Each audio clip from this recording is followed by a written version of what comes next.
Chapter 13. Yuan Axayan pushed the door open and entered. When he looked up, he saw a man in a casual suit leaning against a black office chair. His long legs were propped up on the table and the back of his head was resting on the back of the chair.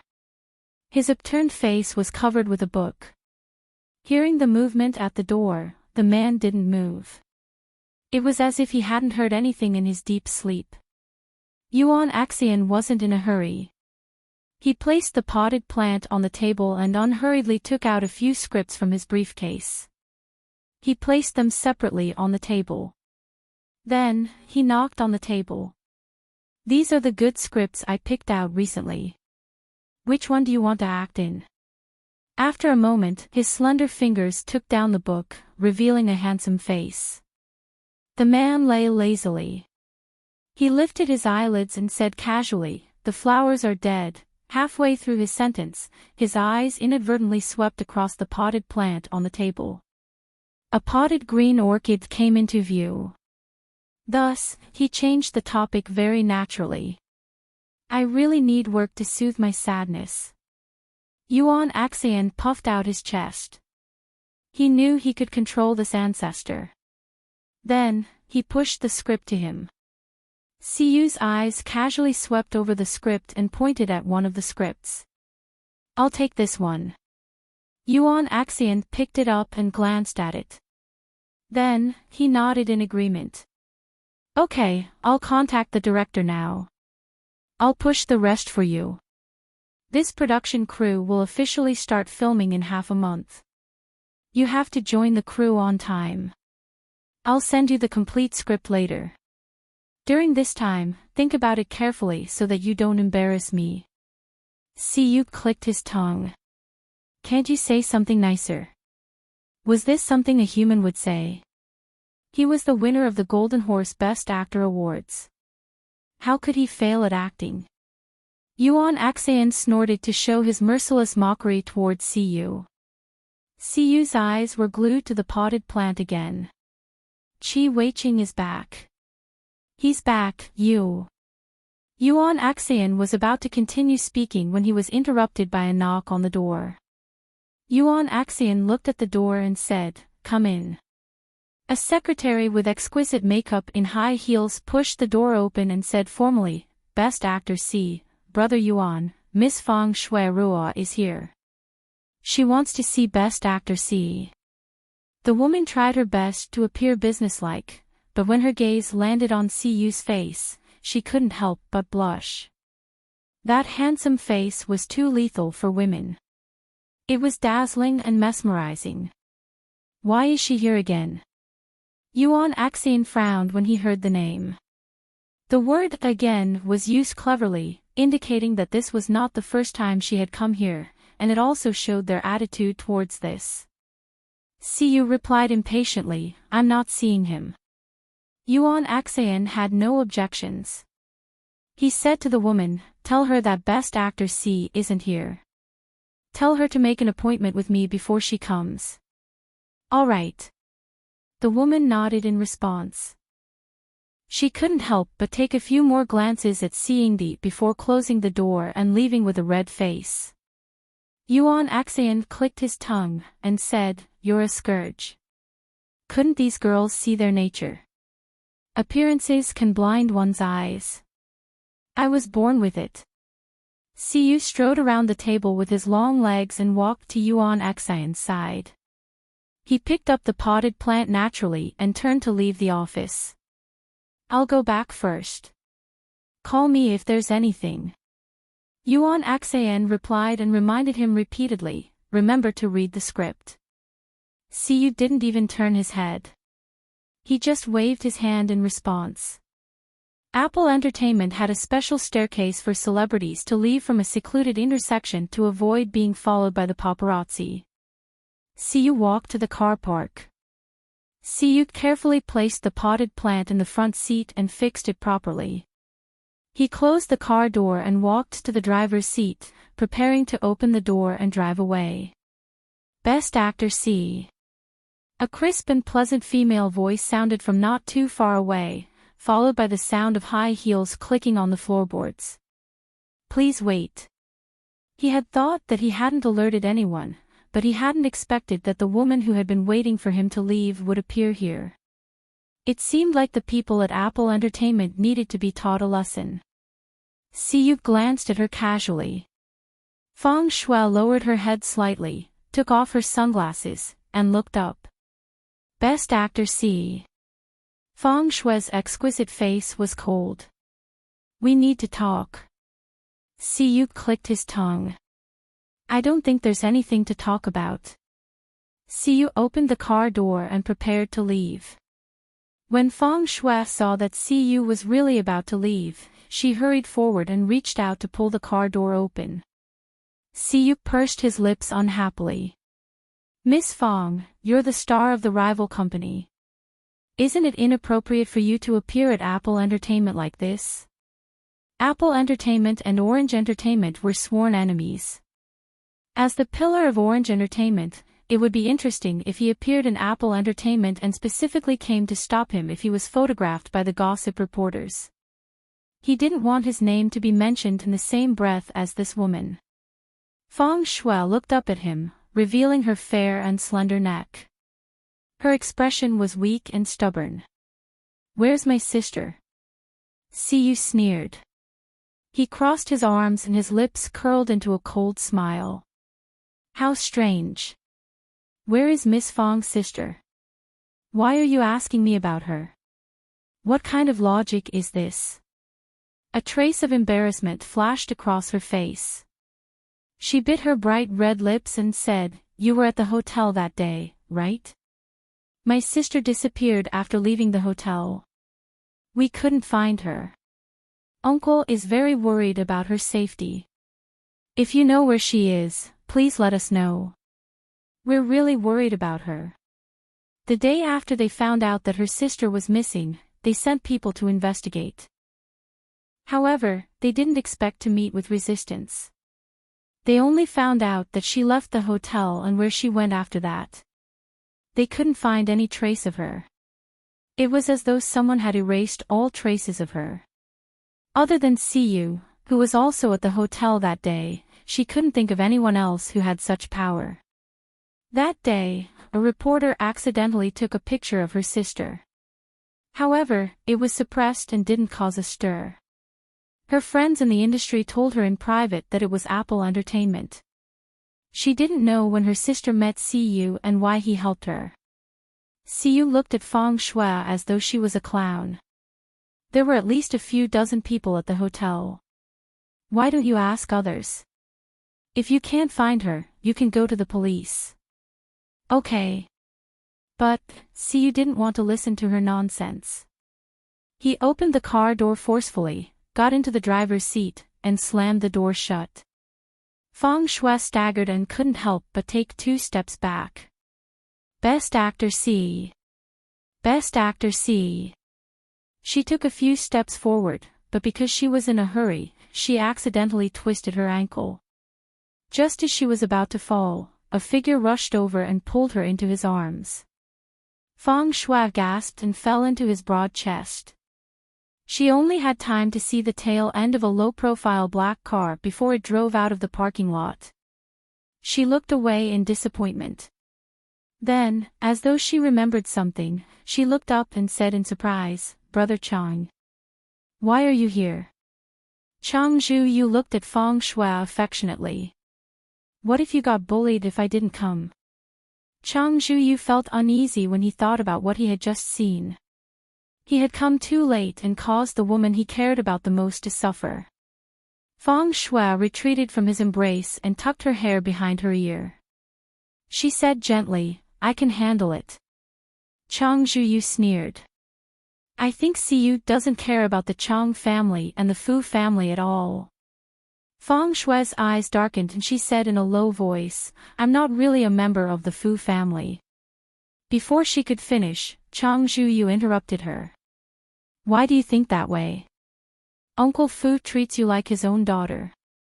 No one dares to deny that you're a member of the Fu family. Feng Shui smiled faintly without a trace of sadness. You know that I don't care about these things. I know that you're kind and considerate of others. You're so tenacious and kind. No one would dislike you, Chang Zhuyu said affectionately. Chang Zhuyu said affectionately, falling in love with you is the least regretful thing in my life. Fang Shui blushed slightly and frowned. Uncle Fu treats me so well. I want to help him find my sister, but Chang Zhuyu's expression darkened at the mention of the Fu family. He sneered. She treated you so badly and you still care about her. She might not even appreciate it. Fang Shui said softly, it doesn't matter if she admits it or not. In my heart, she's my sister.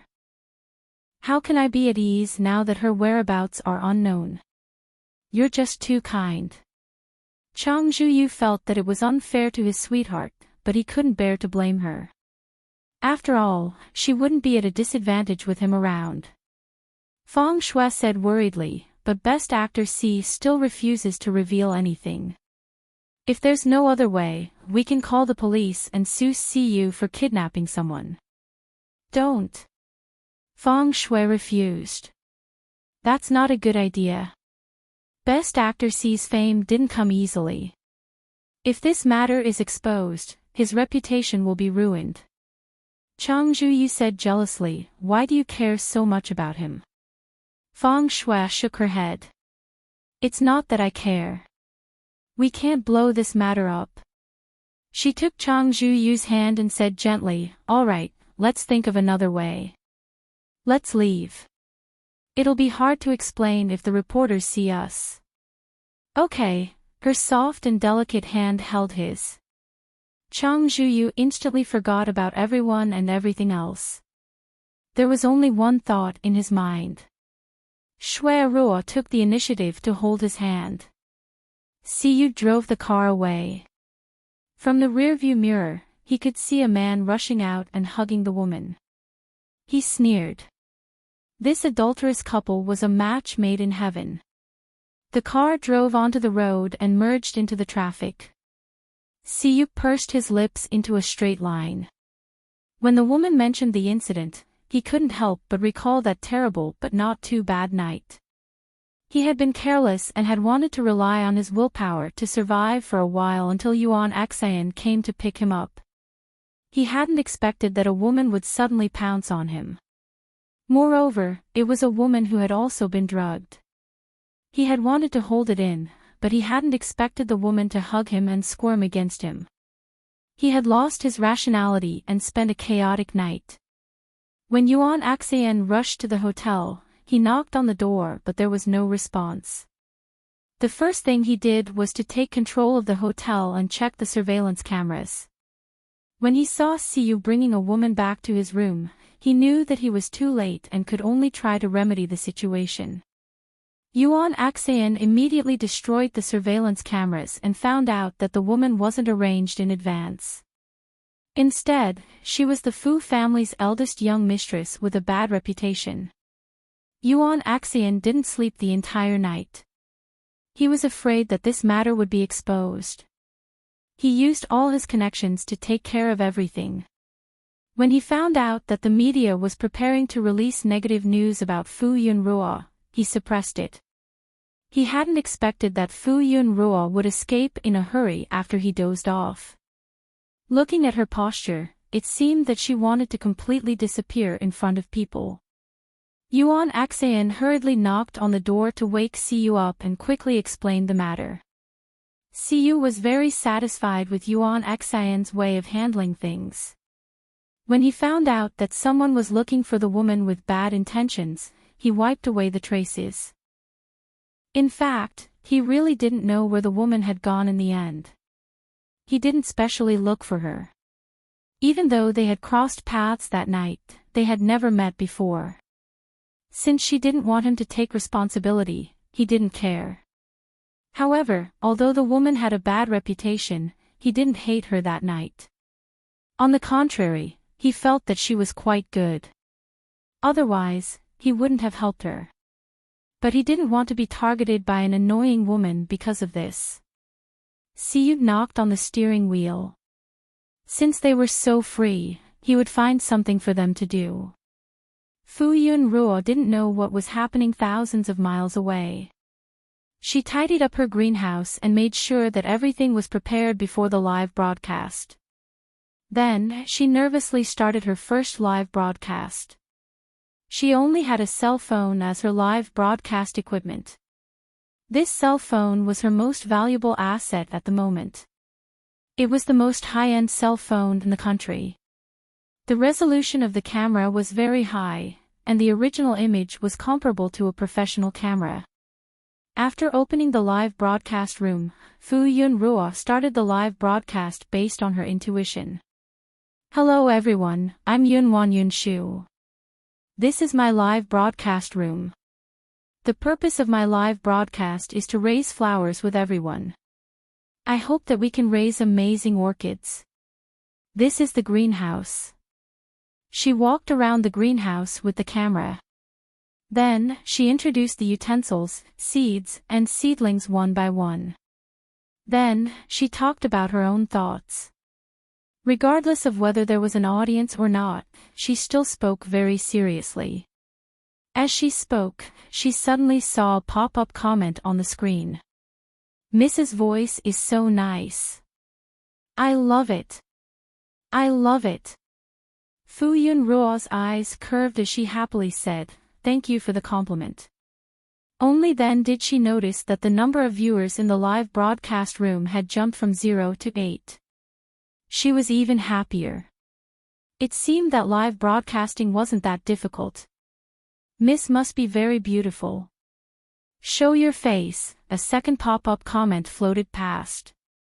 Fu Yunruo playfully replied, I won't show my face. My live broadcast doesn't show my face, only the orchids and grasses. Hua Hua is so beautiful. Can you bear to only look at the streamer and not Hua Hua? The streamer is so interesting, Hua Hua wants to see it. The streamer also wants to see it. Fu Yunruo laughed. The streamer won't let me see it, only the orchids and grasses. The number of viewers quickly jumped up, and it suddenly became 23. Fu Yunruo chatted with 1 or 2 active viewers for a while, then said, back to the topic. I'm going to start planting flowers. This is the seed of the lotus petal orchid. This is the jade magnolias. Fu Yunruo introduced the types of seeds, fixed her phone, and aimed the camera at the empty flower pot on the table. This was an angle that she had spent a long time studying. It could clearly capture her movements, but she would not appear in the camera. Originally, Fu Yunruo only planned to raise 1 pot of flowers and try to raise a mutated orchid. However, Uncle Guo gave her a lot of orchid seeds and sprouts. Fu Yunruo decided to choose 10 types of orchids and only cultivate 10 pots. Her energy was limited, so she could only focus on raising so many orchids. Of these 10 types of orchids, I've decided to choose a lucky audience to choose the seeds every day. I chose the lotus petal orchid seed myself, so I'll plant this today. As Fu Yunruo explained, she adjusted the soil ratio and placed it into a container to plant the lotus petal orchid seed. Finally, she took her phone and looked at the screen. The number of viewers had already reached 259, and there were many more messages on the screen. Everyone seemed to be very interested in the matter of choosing the seeds. Also, they were interested in her, the streamer. Fu Yunruo finally said, next, I'll post a message on the forum and launch a poll for tomorrow's seeds. Everyone, please vote and leave a message to support whatever flowers you want to raise. Click on the top right to follow the streamer and don't get lost. See you tomorrow. After saying that, Fu Yunruo turned off the live broadcast. She went to the personal center to check the data of her live broadcast room. At the peak of her popularity, there were nearly 400 people, but they just came in and out. In the end, an average of 200 people stayed. She was very satisfied with the data and felt very surprised. She thought that no one would watch her live broadcast on her first day. Chapter 14. Panda live streaming was quite friendly to newbies. There was a column dedicated to recommending new live streaming rooms, and there was a 15-day recommendation period. During these 15 days, she would have the opportunity to show her face in the recommendation column when she was live streaming. It was possible that she would only show her face for 15 seconds if she live streamed for 2 hours a day. However, one had to know that Panda live streaming was one of the largest live streaming platforms in the world. There were 3 billion registered users, and the average daily traffic was 1 billion times. The daily traffic in the country also reached 100 million people. It could be said that even if it only appeared in the recommendation column for a second, there would be thousands of people on average. There might be 200 to 300 people who would click on it. At this time, it was time to see whose cover would attract more people to watch. The cover of Fu Yun Ruo's live streaming room was a blooming orchid. The category she chose was also related to plants, so it attracted people who were generally interested in flowers. Among the audience who had settled down to watch, nearly half of them paid attention to her. The next time she live streamed, these people would be the foundation of her popularity. After Fu Yun Ruo saw the data, she quickly went to the forum to post a message and started voting. There was a forum in the app, and the traffic was not low. It was comparable to a second Weibo. If the fans of celebrities were on Weibo, then the fans of broadcasters were on the forum. However, the two were also interconnected. Many popular figures would manage fans on both sides at the same time. After posting, Fu Yun Ruo could not help but go back to the bullet screen in the live streaming room. Previously, she was more focused on explaining and did not see many of the comments. Now that she looked again, the audience was very friendly. These viewers were roughly divided into 2 categories. One was attracted by her live streaming content, and the other was attracted by her voice or her hands. No matter what, at least she stayed for the time being. Moreover, she received a gift. Although it was a free little bamboo given by the app every day. Fu Yun Ruo clenched her fists and jumped happily. Then, she continued to fiddle with the orchid with a smile on her face. Although these were not live streamed, the flower seedlings that had been separated had to be planted and raised well. Uncle Gua was watching Wen baby outside. He knew that today was Fu Yun Ruo's first live stream, so he carefully played with the child and tried not to make any noise. He could vaguely hear her voice, and she seemed to be very happy. He did not understand these things, but this should be very good. Uncle Gua sat beside the floor mat and looked at the chubby, white, and cute little guy kindly. After replanting the area of the flower shed, a special area was created. The surrounding area was surrounded by wooden strips, leaving only a small path for one person to pass through. The area was not large, only enough to fit a floor mat. However, for a child who had just learned how to crawl, this area was enough for him to explore. Chiwen really wanted to know how the woman's live stream turned out. Did anyone say anything bad about her? Would the woman be hurt and upset after seeing it? Chiwen had a lot to worry about. He played with the building blocks absent-mindedly and pricked up his ears to listen to the movements inside. It was not easy to hear that the room seemed to have completely quieted down. There was no sound of talking. Chiwen thought that it should be over. Chiwen waited for a long time, but no one came out. He couldn't hold it in any longer and let out a few loud cries. Why didn't he come out when it was already over? She couldn't have forgotten about him, right? Old man Gua immediately picked up the small building blocks scattered on the side and tried to put on a kind face. Grandpa, play with Wen. Let's build a small house together. Chiwen said to Grandpa Gua. He didn't want to play. He just wanted to know how the live stream turned out. If there was no audience, he would be merciful and comfort her. In any industry, everything was difficult at the beginning. Don't give up easily because of a small setback at the beginning. Fu Yinruo had just planted the seedling into the flower pot when she heard her son's childish voice. She quickly put the potted plant away and ran out to find her son. "Baby, mommy is here." Fu Yinruo quickly walked over, took off her shoes, and entered her son's territory.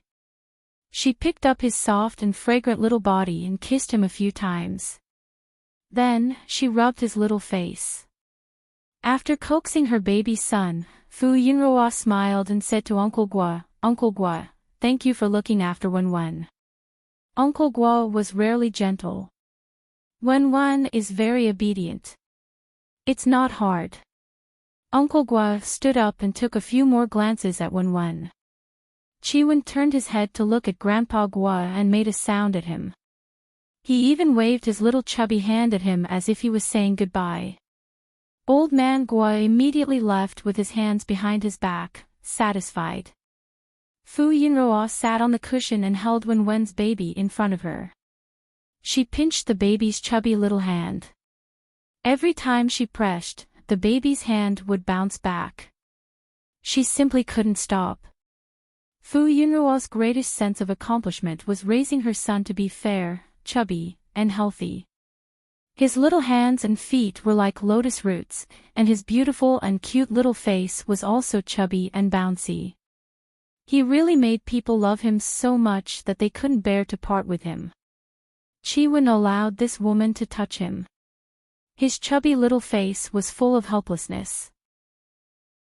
He tried his best to keep a straight face, but his black pearl-like bright eyes were full of smiles. Chiwen looked up at Fu Yinruo and patted her with his little hand. He was serious, as if he was talking to Fu Yinruo. Fu Yinruo was so adorable that she couldn't take it anymore. She rubbed her son again before hugging him in satisfaction and muttering, "Baby, we'll be able to earn a lot of money soon. Mommy's live stream is very popular. Who knows, I might be able to reach the peak of my life very soon and bring you to eat and drink well." Once Fu Yinruo started talking, she couldn't help but want to talk, even if her baby didn't understand. "Do you know how many people are following me after I ended the live stream? 119. I already have so many fans. This is my first day of live streaming. If I gain 100 fans today, it will be 1,000 in 10 days. Wouldn't it be 10,000 in 100 days? I'll live stream for 1 or 2 years. Oh God, the number of fans she had was almost uncountable. Fu Yinruo seemed to see a beautiful road ahead. Chiwen. He really couldn't bear to discourage her. Fans weren't calculated like this.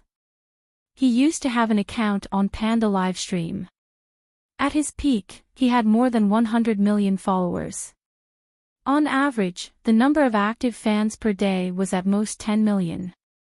Moreover, fans would come and go. Some people would follow and some would unfollow. The fans now might be passers-by who followed in passing. They couldn't be considered fans yet. In order to turn passers-by fans into real fans, he needed to have better quality works and show a side that fans appreciated and were fascinated by. There had to be something that touched the fans.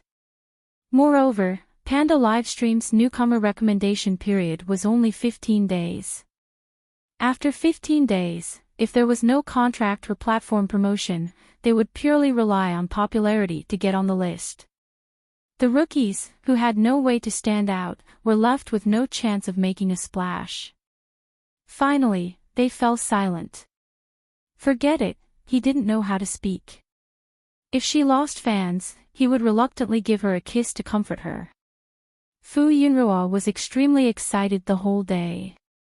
She couldn't help but look at the forum's comments from time to time. There weren't many people voting at the voting window. There were only about 20 people, and there were only 3 to 5 comments. However, Fu Yinruo couldn't help but refresh from time to time to see if there were any new votes or new comments. Adding a new comment in half a day made her extremely happy. However, there were many things to do in the flower bed. She also had to take care of a baby. She didn't have much free time. The day passed quickly. At night, after washing up, Fu Yunroa hugged the baby's soft body. She couldn't help but pick up her phone again. She hadn't looked at it for 3 hours. She didn't know if there were any more comments. She wanted to see which type of orchid to plant tomorrow. As Fu Yunroa scrolled, she suddenly screamed. Her popularity and followers had decreased. Fu Yunroa refreshed a few times.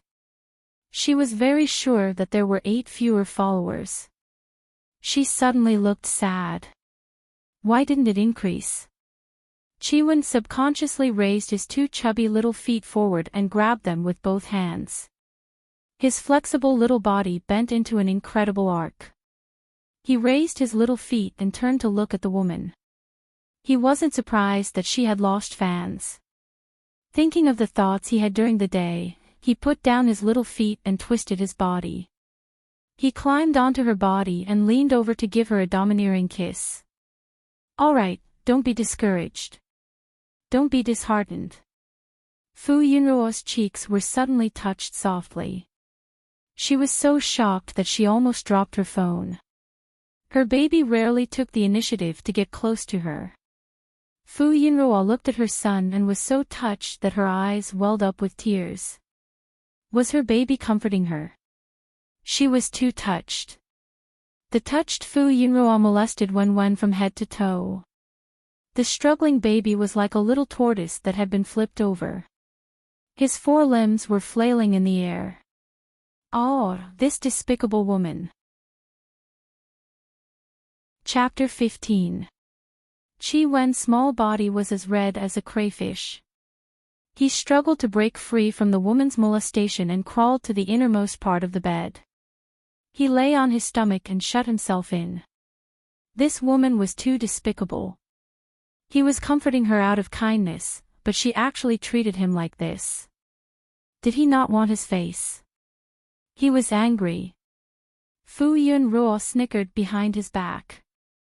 The baby was still so shy. He was really too cute. Even though she wanted to pounce on him again, she knew that if she continued, the baby would fly into a rage out of humiliation and ignore her for a few days. However, after the baby's comfort, Fu Yunroa's depressed mood was swept away, and her mood became cheerful. Fu Yunroa waited for a long time. When her son's angry hair was soothed, she carried the shy baby over and hugged him by her side. Her palm patted the baby's back regularly and gently. Yunroa closed his eyes tightly and buried himself in. He half lay on the soft body and adjusted his comfortable position. Under the rhythmic patting, he quickly fell asleep. After coaxing the baby to sleep, Fu Yunroa continued to browse the forum. She was originally very satisfied with her data, but now that she was hit by reality, her high mood cooled down. She began to worry about her gains and losses. She did not know what kind of data a newbie's first live stream would pass. Fu Yunroa flipped through the forum for a long time and finally found a more reliable data analysis. Then, she compared her data. She immediately knew what was going on. She was considered to be above average. Her results were not bad. Although she could not compare to those streamers who became popular as soon as they started their live stream, they were in the minority. Most of them were people who slowly accumulated popularity. As long as she could stabilize herself, there would be a day when she could do it. Fu Yunroa had an idea in her heart. Only then did she put down her phone. She hugged the hot stove and fell asleep contentedly. The next day, Fu Yunroa brought the child to the flower bed early. She was prepared to help Uncle Gua with the work in the flower bed first before doing her own things. However, Uncle Gua chased her away in disdain and told her to only care about the work in the small greenhouse. Uncle Gua said very clearly that the task he gave her was to take care of the seeds and flower seedlings that he gave out. Fu Yunroa had to go to the small greenhouse. She tidied up a little, then turned on the live broadcast. The camera was aimed at the soil where she had just planted the seeds yesterday. Good morning, my friends. We meet again today. What if Fu Yun had just said something, and the upper right corner of the screen showed that there was only one viewer? Fu Yun was puzzled. Didn't she have more than 100 followers yesterday? Why didn't anyone watch her live stream? It couldn't be fake attention, right? Fu Yun Ruo suddenly slapped her head. Why did I forget to inform you of the broadcast time yesterday? Since the fans didn't know when the broadcast would start, they naturally wouldn't come. The blogger is so cute 2333. At this moment, a comment floated over. Although it was only one fan, Fu Yun still treated it seriously and explained seriously, "This is my first time doing a live broadcast. I don't have any experience. You'll know next time." Bloggers can activate the automatic push function. That's right, why didn't she think of that? She turned on the push function. As long as she started the broadcast, it would automatically be pushed to her fans. If she didn't turn it on, it wouldn't be automatically pushed. On the other hand, if fans felt that it was too troublesome to constantly receive notifications, they could block all or part of the notifications from the blogger. This was a two-way choice. Fu Yun Ruo held her phone and quickly found the settings. Then, she turned it on. Just as she returned to the live stream interface, she saw another comment. The blogger can also upload the video of her every live stream to the homepage. This way, future viewers can watch your previous live streams. That's right. Fans can also watch it in the future. Soon, there were already 18 people watching the live stream. Fu Yun Ruo listened to their opinions very seriously. Yes, that's true. Previously, she was only thinking about how to start a live stream. She didn't think about what to do after starting a live stream. But how was the screen recording done? Under the guidance of her fans, Fu Yun Ruo finally understood. This screen recording was automatically recorded by the platform. There would be an initial live stream video in her personal platform. The streamer could edit or modify the video slightly to make it more lively and interesting before uploading it to the homepage. It was inconvenient without a computer. Fu Yun Ruo had not started to earn money yet and was already thinking about spending money. However, this was a necessary investment. After calculating the money she had available, it was pitifully little. Fu Yun Ruo silently dismissed this idea. It was better to wait until she earned more money. She could not touch that money. She had to raise her baby. She did not know if it was because of the push function, but the number of viewers quickly jumped up. Fu Yun Ruo also started to plant the second variety of orchid seeds. After a night, the number of people voting on the forum was still not many, but there was obviously a higher support rate in the choices. The second variety was the seeds of the jasper magnolia. She explained as she planted the seeds. Then, she said, "All right, the second child has been planted. Next, let's look forward to the birth of the second child." Second child, yes, this is our second child. Next, let's pay attention to the eldest child. Although we already have a second child, we can't reduce our attention to the eldest child. Otherwise, if the eldest child gets jealous and doesn't germinate, the second child will germinate first. That wouldn't be good. Yun Yun Ruo is really funny. Yes, we can't let the second child be born before the eldest child. Ha ha ha ha ha. Fu Yun Ruo could not help but laugh. Time passed very quickly. Fu Yun Ruo saw that it was about time and was ready to go offline. Then, she said, "All right, according to yesterday's rules, I will start a vote on the forum later. Whoever you want to be the third child, move your fingers and cast a precious vote. Finally, remember to click on the top right to follow the live broadcast. Let's continue chatting tomorrow." Then, she said the time of tomorrow's live broadcast before closing the live broadcast. Fu Yunruo's live broadcast time was actually not friendly. She started the live broadcast before 7 in the morning and ended around 10 in the morning. At this time, she was either still dreaming in bed or rushing to work. During work hours, it was also the time when students went to school. That was the time when there was the least traffic. The most traffic was on weekends, holidays, and after 6 in the evening. Fu Yunruo's live broadcast time happened to miss the peak traffic period. Most of the people who came to watch her live broadcast in the morning were office workers who turned on the live broadcast during the taxi period. For the time being, they could not take advantage of the peak traffic period at night. They could only take advantage of the small peak traffic period around 7 in the morning and 12 in the afternoon. Fu Yunruo felt that it was most suitable to plant flowers early in the morning. Therefore, she decided to do a live broadcast at this time for the time being. After the live broadcast ended, Fu Yunruo started the second round of voting and looked at the data. Today's data had more than tripled from yesterday. The comments section was also much livelier. Her number of followers was close to 400, and there was one more than yesterday.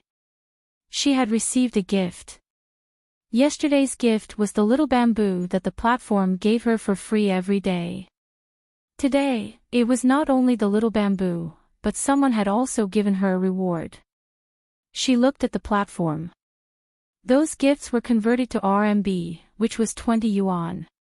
One had to know that this was the amount after she split it with the platform. Fu Yunruo was very happy and was even more motivated.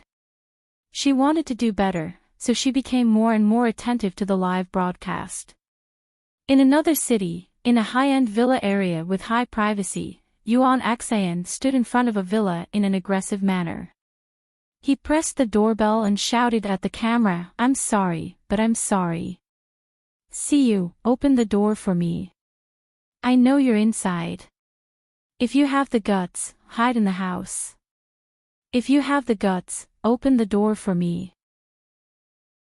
Yuan Axayan shouted outside for a long time before the door slowly opened. He rushed in without stopping. Siyu walked out leisurely with a languid expression. "Who made our Yuan angry? Look at how angry you are. Your hair has exploded. You're already bald. If this goes on, you'll become bald. You still have the cheek to say that." Yuan Axayan was furious. "Filming is starting tomorrow and you're still so relaxed. As the male lead, do you still want to be absent?" Siyu frowned. "I'm not in the mood, master, I called you ancestor. What's wrong with you?" Siyu's gaze shifted to the greenhouse in the courtyard. "The flowers are dead." Siyu's greenhouse was specially built to raise flowers. It was well equipped, but it was bare inside. There were no flowers, not even sprouts. Yuan Axin. The orchid that he had painstakingly obtained finally couldn't withstand Best Actor C's poisonous gas attack after stubbornly surviving for 12 days. Had it died in battle? Yuan Axin said coldly, "Give up. You can't raise a flower." He really admired Siyu. How did he manage to kill every flower he tried to raise? He was simply crazy. Siyu was possessed by a drama queen. His eyes were filled with resentment and hatred, mixed with love and lust. It was heartbreaking to watch. Why? All my thoughts are on it. I've always kept it in my eyes and in my heart. I've sacrificed so much for it, but it's still determined to leave me. Even though Yuan Axayan had seen his acting countless times, he couldn't help but be led by the nose. This time, he steeled his heart and avoided looking at him. Could it be that I'm too handsome, so handsome that it's too ashamed to face me and decided to just die? Siyu instantly switched to his narcissistic mode. He touched his face. Today was still a day of frustration over his extreme handsomeness. Shameless. Yuan Axayan spat in his heart. He really didn't have the energy to complain. Tell me, what will it take for you to go to the set? Yuan Axayan crossed his arms. He really wanted to drag him to the car and go to the set immediately.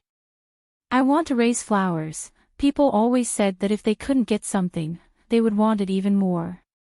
Since young, Siyu naturally had countless people eagerly giving him whatever he wanted. There was nothing he couldn't do. However, since kindergarten, his teacher had given him a homework assignment. He had to learn how to raise a flower with his family. That was the only assignment that he couldn't complete until now. He didn't believe in ghosts. At that time, he had chosen orchids for the assignment, so he had a conflict with them. After so many years, he had gotten used to raising orchids from time to time. Yuan Axayan face-bombed. This problem was unsolvable. He also didn't know how to make Siyu raise a flower. Was he supposed to ask someone else to do it for him? Yuan Axayan had a flash of inspiration. He had an idea. So as long as you succeed in raising the flower, you'll focus on acting. Siyu raised his eyebrows and nodded lazily. Yuan Axayan pushed his luck. There's a talk show. As long as I can raise the flower, I'll go on the talk show. This year's Spring Festival Gala. Siyu looked at Yuan Axayan suspiciously. He was so arrogant. Did he really have a way? I'll do it. Yuan Axayan instantly smiled. He swiped his phone screen and opened an app.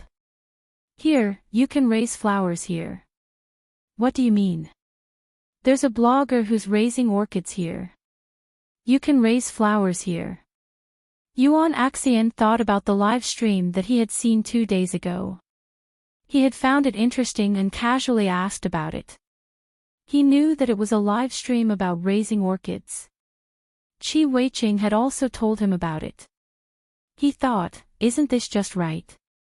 Since Siyu couldn't raise orchids, he could raise them in the cloud.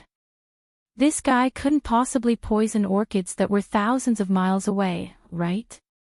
He searched for the live stream that he had seen that day. After confirming that it was this live stream, he sent it to Siyu.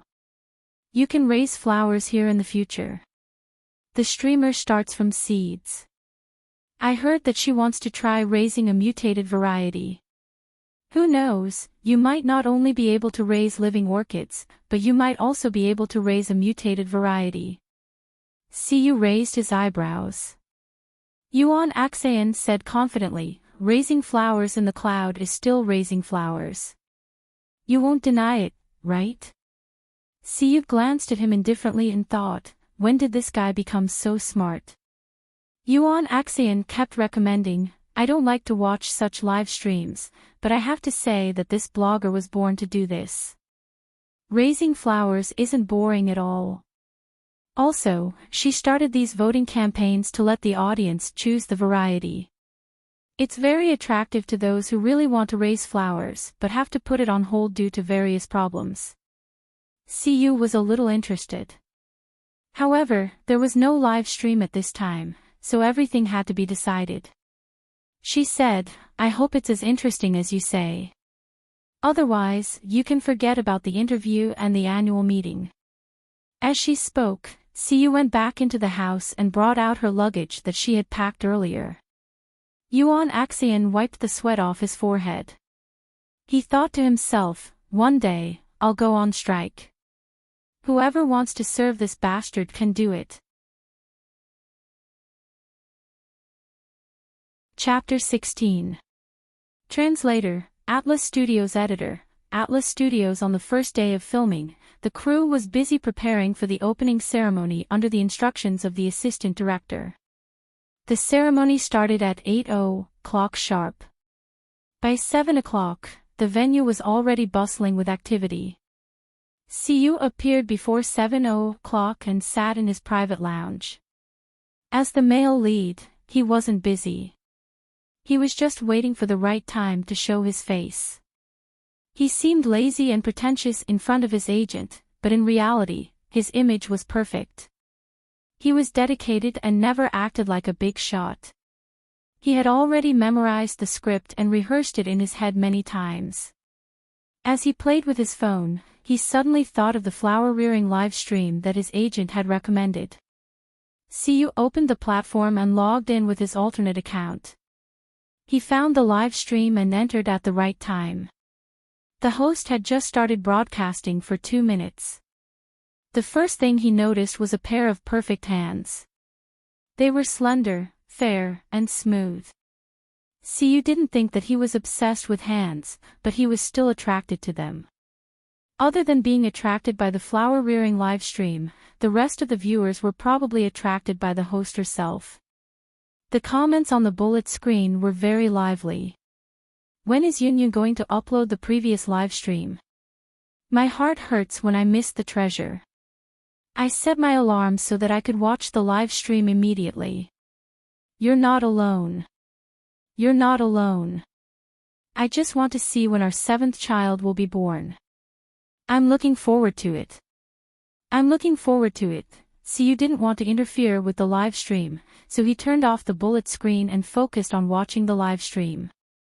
After watching for a while, his interest was piqued and he continued watching with interest. Although Siyu's potted flowers would die, his knowledge and practical ability to grow flowers was not inferior to most professionals. At the very least, Siyu could see that the host was very professional. It was obvious that he had been taught by a master and wasn't trying to please the crowd. Brother Yu, Sister Ning is here. She wants to say hi to you, Siyu's assistant, Xiao Gao, said after knocking on the door. Siyu nodded casually. Just as he was about to leave the live stream, his attention was attracted by the host's words. After a while, Xia Wanning came in accompanied by her assistant. She took off her sunglasses and said apologetically, "Sorry, Brother Yu, I'm late." Xia Wanning was an artist under Haitang Entertainment. She was the previous Best Actress award winner and one of the A-list female celebrities. Her status seemed to be on par with Siyu, but in front of Siyu, she still had to respectfully address him as brother. Siyu nodded and replied politely, "You're not late. I came early." Siyu was the most popular person in the production crew, so he had arrived early. Those who were well-informed had also arrived early, except for those who had backings. Xia Wanning's team rushed over as soon as they received the news. However, she had been filming an advertisement in another location the day before, so she was delayed on the way. Xia Wanning felt uneasy. This was her first time working with Siyu, so this collaboration was very important to her. She hoped that she wouldn't leave a bad impression on him. Xia Wanning saw that Siyu was focused on his phone as if she didn't exist. She felt even more uneasy. She wanted to say something, but she was worried that she would disturb him and make him even more unhappy. Xia Wanning thought about her manager's discussion with Siyu. She wanted to see if she could discuss a couple with his team while she was filming. This way, her fame would definitely surpass that of Feng Shui's. However, would a man who had never had any scandal since his debut really agree to create a hype with her? Xia Wanning suspected that their plan wouldn't work at all. Siyu really forgot about the existence of Xia Wanning all of a sudden. For him, the streamer was more attractive than anything else when she explained the situation while feeling the temperature of the soil with her hands. Siyu suddenly heard the host say, "Very soon. Once I buy a new computer, I'll organize it and upload it." No, I have enough money. You don't have to send me gifts." Siyu opened the bullet screen. The bullet screen was filled with comments asking the host to upload all the previous videos. They all wanted to see them and urged the host to buy the computer as soon as possible. Then, they sent a wave of gifts.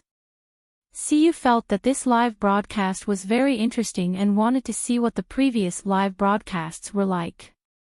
Naturally, he had to start from the beginning. He naturally wouldn't be so intimate with her halfway through. Siyu casually sent a wave of gifts. He wasn't short of money, so he chose the highest gift, 9,999 yuan. He even typed 100 gifts and casually gave out 1,000,000 yuan.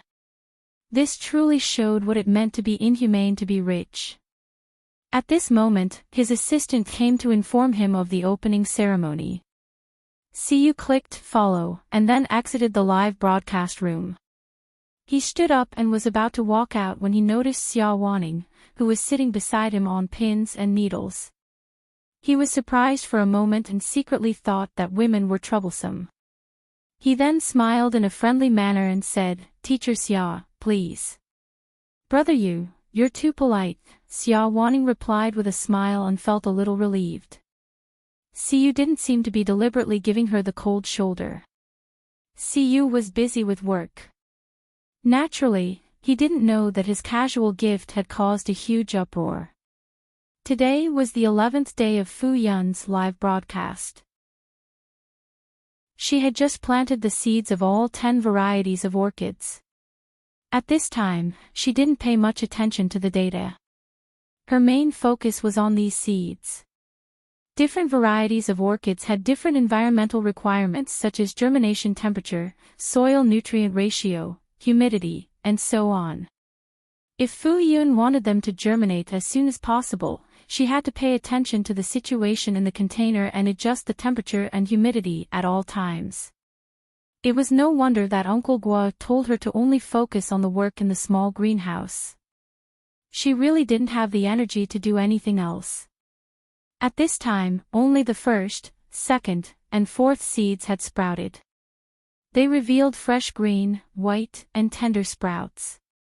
The little green sprouts poked their heads out of the soil shyly or energetically.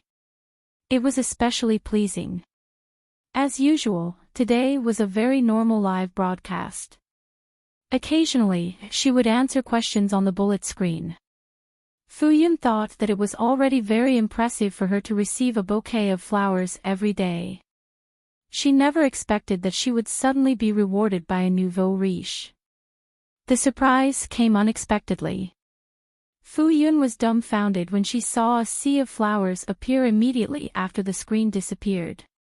What was going on? The platform's reward model was very user-friendly.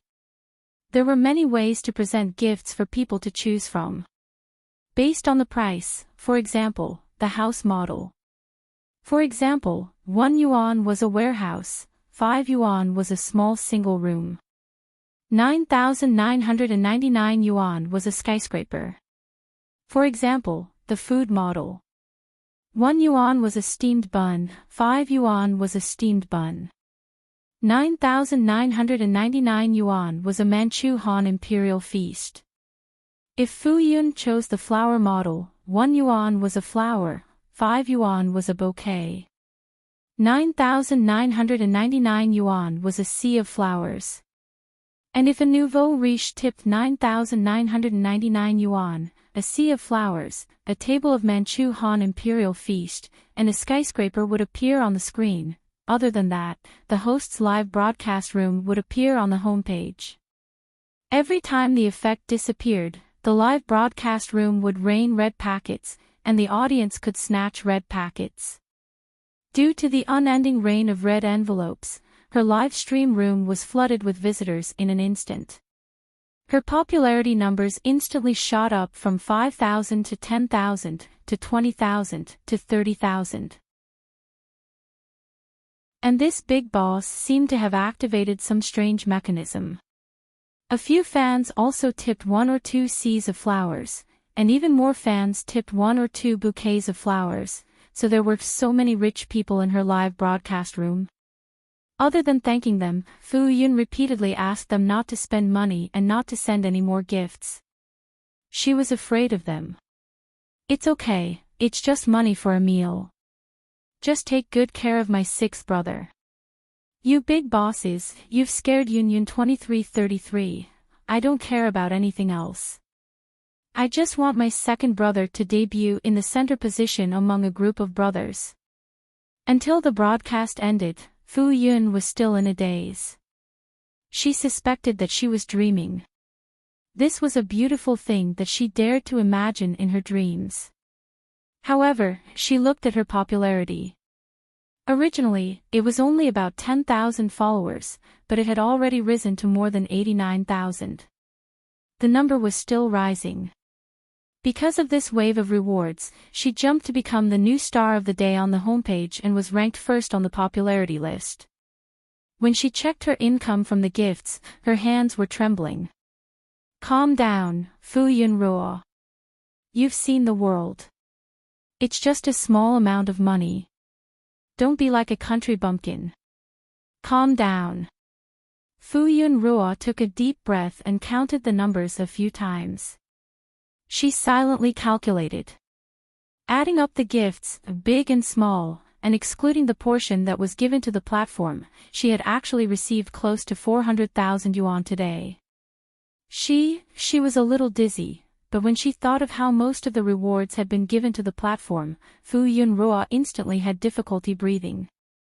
Her heart hurt so much. Qi Wen, who was fighting a battle of wits and courage with the puzzle 9 rings, heard the commotion and instantly turned her head to look.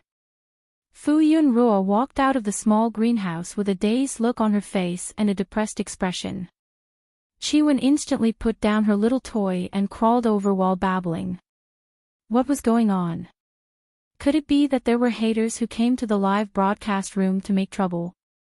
Were they attacked by those slanderous words? Fu Yun Ruo hugged Xiao Xiao's soft body and did not say anything for a moment. Qi Wen took the initiative to go over and touched her face softly with her little hand. Ah. He comforted her in all seriousness. There were many haters on the internet who wanted to find a sense of existence in the virtual world because they were unhappy with their lives.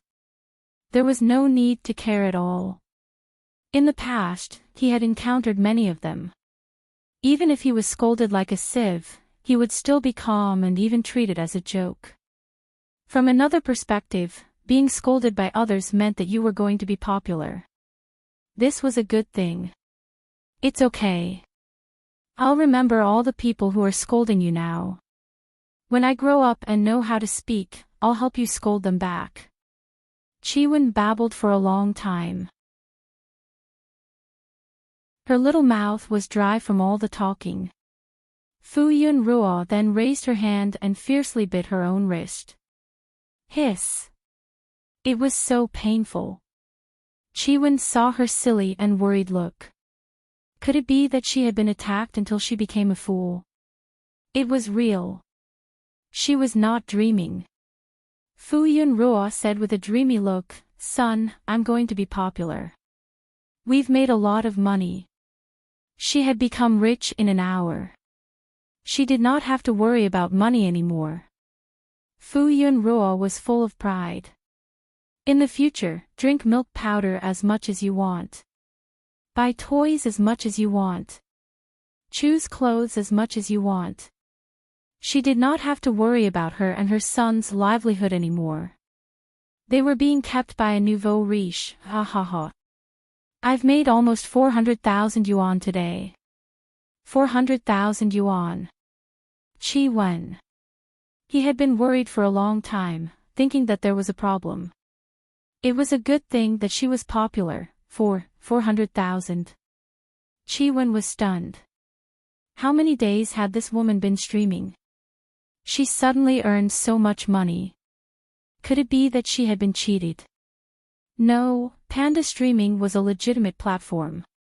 The only explanation was that she had been heavily rewarded by her nouveau riche fans. It was not that he did not have nouveau riche fans. There were many who spent a lot of money for him, but that was after he became famous. He did not expect this woman to be so amazing. She was indeed the woman who gave birth to him. Qi Wen proudly stuck out his little belly. Fu Yun Ruo finally felt that it was real. She immediately decided that she would buy.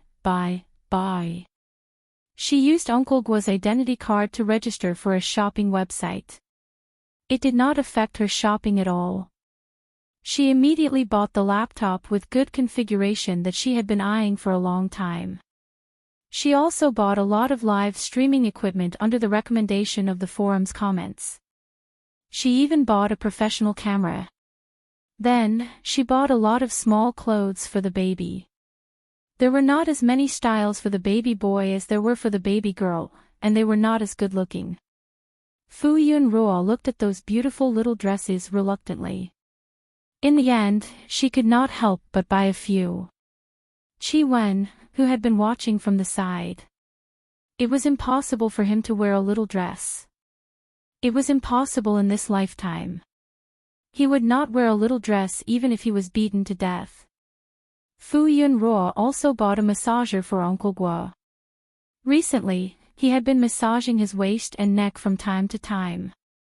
His body might be a little tired and could be massaged to relieve his tiredness. She still remembered that Uncle Guo had high blood pressure. She also bought a home pressure tester. There were also Uncle May and Aunt May. Fu Yunruo bought almost everything that she liked. She bought everything that could be interest-free in installments. Those that could not be interest-free were put in the shopping cart first. She only stopped after she had used up all the items that could be spent in advance. She went to look at her own platform again. She became popular all of a sudden. The number of viewers in her live stream broke 90,000, and it might break 100,000 very soon. The sudden exposure brought about a lot of sarcastic remarks in the comments section. They were not as friendly as before. Fu Yunruo tried her best not to pay attention to these. Overall, this was a good thing.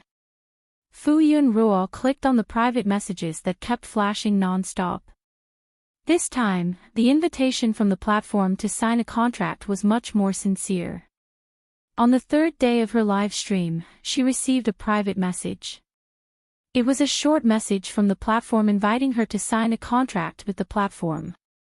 The language was very standard, and it was a very standard short message. Fu Yunruo did not consider signing a contract at that time.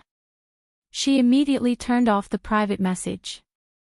But this time, she had earned so much in one go. The platform had noticed her again. When she thought of the money that she had to share with the platform, her heart ached. Fu Yunruo hesitated. Before she could make a decision, a WX voice call invitation suddenly popped up on the screen. Fu Yunruo took a closer look. It was a call from Qi Weiqing. When Qi Yunruo saw this name, he immediately became nervous. He hurriedly leaned closer to hear what this man wanted from her. Ever since this man left, he had paid special attention to her for many days. They did not have their backs to him and contacted each other. It seemed that their relationship had not developed yet. Qi Yunruo was still thinking that he might have guessed wrongly. Did this woman not marry this person in the end? Later on, he thought that it might be because he always came up with ways to mess things up when they were together that their relationship did not develop. At first, Qi Yunruo felt a little guilty. Later on, he was secretly happy. In this way, she would not abandon him, right? At most, he would earn more money for her to spend in the future. Fu Yunruo did not know what her son was thinking. She only thought that she heard the music from her phone and was curious. She picked up the call. Qi Weiqing's smiling voice came through. Congratulations. Fu Yunruo immediately thought that Qi Weiqing already knew about her live stream. She felt a little embarrassed. You already know. I was just lucky. The people around her did not know much about her live stream. If Fu Yun did not have a friend of the same age who she could talk to, no matter how happy she was, she could only share it with her son. Now that Qi Weiqing mentioned it, she felt quite shy. Don't belittle yourself. Luck is also a kind of strength. Qi Weiqing paused for a moment and said, "My friend called me specifically." Although Fu Yun refused to enter the entertainment industry, Qi Weiqing was very concerned about her. He even specially asked his friends to take care of her if there was anything. Chi Weiqing still felt that it was a pity. He had watched the live broadcast and realized that she was very popular with the audience and was very likable. If someone were to calculate her data, they would find that the proportion of visitors who clicked into her live broadcast room was very high. To be honest, live streams like flower raising in the cloud were rather boring. Only real flower lovers would watch such live streams. They were relatively unpopular and could not be compared to live streams like pet raising in the cloud. However, Fu Yun just had to become a popular celebrity among the unpopular. Perhaps Fu Yun still did not know that among her fans, other than those who were attracted by the flower itself, there were also those who were attracted by the hand control, those who were attracted by the voice, and those who felt comfortable and relaxed listening to her. Most of the fans would also know people who shared the same interests. 1 spread to 10, 10 spread to 100, and the popularity came. Chi Weiqing regretted that he could not get her into the entertainment industry. After all, he needed to work and could not watch live streams often. He did not know about today's live stream at all. It was his friend who called and asked him to persuade her to sign on the platform. After Chi Weiqing greeted Uncle Gua and Wen, he went into the main topic. I heard that you don't want to sign the contract. Why? Chi Weiqing said, Panda live stream has a good reputation in the industry. If it's about the contract, with me around, I can't let you lose out. No. Fu Yun found it hard to say. If it's possible, I would like to sign the contract, but... She was worried that her information would be found out and then be traced back to her. Chi Weiqing sensed that she seemed to have something that was hard to say. He was considerate and did not ask further. Instead, he said, no matter what, you have to think about it carefully. If you don't sign the contract, the platform will not give you good recommendations. You can only rely on yourself in the future. The platform also had to make a living. The recommendation spots were prioritized for their own platform's contracted live streams. Basically, there would not be any recommendations for non-contracted live streams. They could only rely on themselves to get on the popularity list. But how difficult was this? There would not be rich people who would give gifts of millions every day. Fu Yun thought for a moment.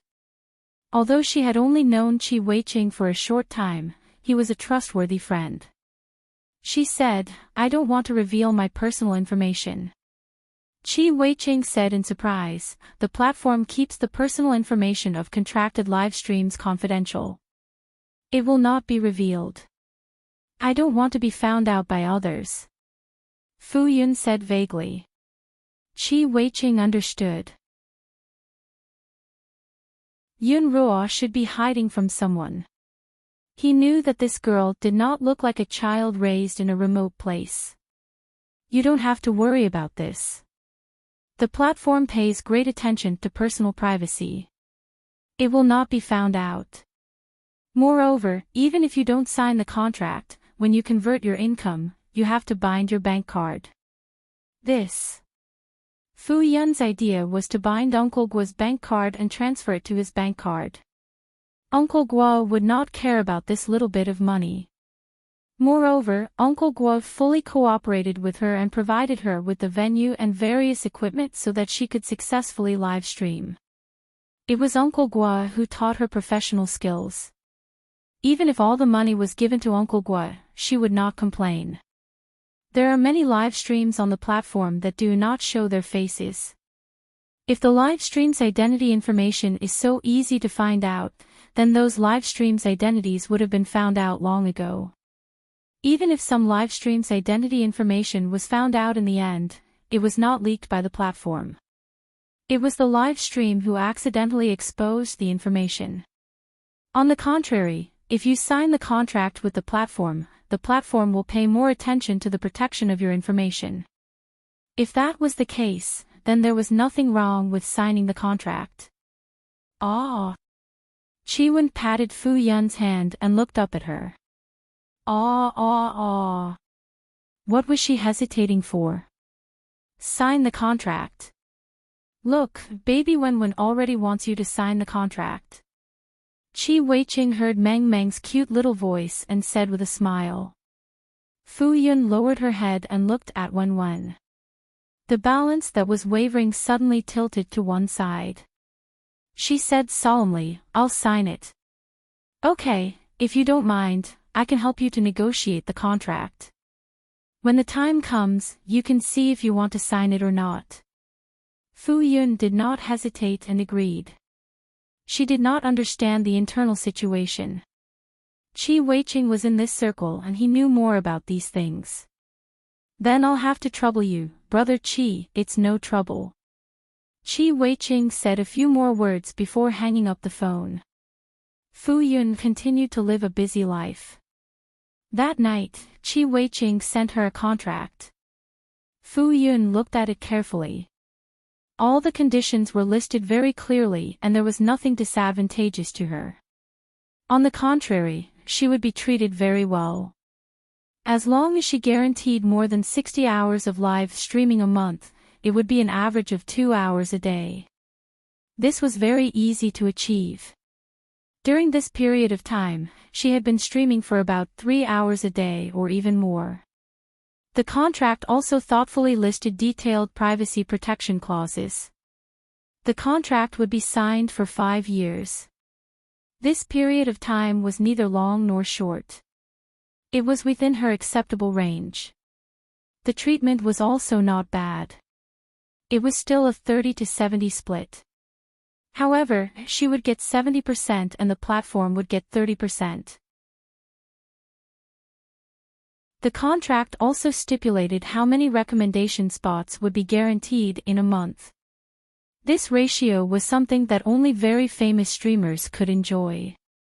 Fu Yun was a pure newcomer. Her popularity in the same batch was among the top, but she was not the most outstanding. To be able to sign such a generous contract, Chi Weiqing must have put in a lot of effort. Chi Weiqing even sent her a message, see if there's anything you're not satisfied with. I'll help you talk about it. Fu Yun immediately replied, there's no need. I'll take this. The treatment is very good. I can accept it. If Fu Yun knew that she was taking advantage of this, how could she be greedy? She quickly signed the electronic contract. Contracts were divided into electronic contracts and paper contracts. Both contracts had the same legal effect. Nowadays, contracts were usually signed electronically, unless a paper contract was specifically requested. After officially becoming a signed streamer of the platform, her treatment instantly changed. After changing the recommendation spots once a week, she was pushed to the front page of the newcomers list. Her live streaming popularity and attention increased significantly every day. During this period of time, the things she bought online arrived one after another. On the first day that the computer came back, she immediately learned how to edit videos. After a few days, she finally produced a result. After uploading it to the platform, the response was not bad. Soon, it was forwarded and commented by fans. The camera also arrived. Fu Yun used the camera to take photos of orchid grass. She did not use her phone anymore. She took a photo every morning and night, then coded the date and saved it on the computer. Originally, she did not know what to say on the forum. Now, she self-taught herself and shared the photos every day. She even learned how to Photoshop cute pictures. Indeed, the fans became more enthusiastic. Fu Yun occasionally focused on doing things and forgot that she was streaming. The audience chatted in the comments. It was very lively. Sometimes she was too serious. Unknowingly, she streamed until 11 o'clock and had to cook before she remembered to turn off the live stream. Now, other than streaming regularly, she did not have to worry about the live stream. The platform assigned a room manager to her. There were also 2 fans who volunteered to be room managers to maintain order in the live stream. As long as there were bad comments, they would immediately be kicked out. They would be restricted from entering and the comments would be deleted. In any case, there was rarely any negative news in front of her. Fu Yun's live streaming career was in full swing. Occasionally, she would suddenly think of the nouveau riche who could be said to have changed her. However, ever since that day, that person had suddenly tipped 1,000,000 yuan, that person had not appeared in the live stream. It made people suspect that she was the one who had spent the money. Fu Yun thought to herself that if she had the money, she would have been lying down and enjoying it. Why would she bother to stream? However, she had too many things to do every day. Her days were very fulfilling. Occasionally, she would think of this nouveau riche, but she would quickly forget about it. Unknowingly, 2 months had passed. Baby Wen was already a 9-month-old baby. Fu Yun's most relaxed and happiest time every day was when she had parent-child activities. Baby, don't be shy. This dress is very comfortable. Fu Yun coaxed from behind. She was holding a set of autumn one-piece pajamas in her hand. Her entire body was fluffy and pink. There were 2 rabbit ears on the top of the pink little hat. There was a fluffy ball behind her butt. She looked playful and cute. It was clearly a female baby's pink bunny pajamas. The 9-month-old baby Wen had nimble hands and feet. Her 4 limbs were very fast as she crawled around the bed in circles. Pft. Ah, pft. Chi-Wen thought, what kind of strange dress is this? It's fine if she's wearing a little skirt, but she still wants to wear this. He would not wear it even if he was beaten to death.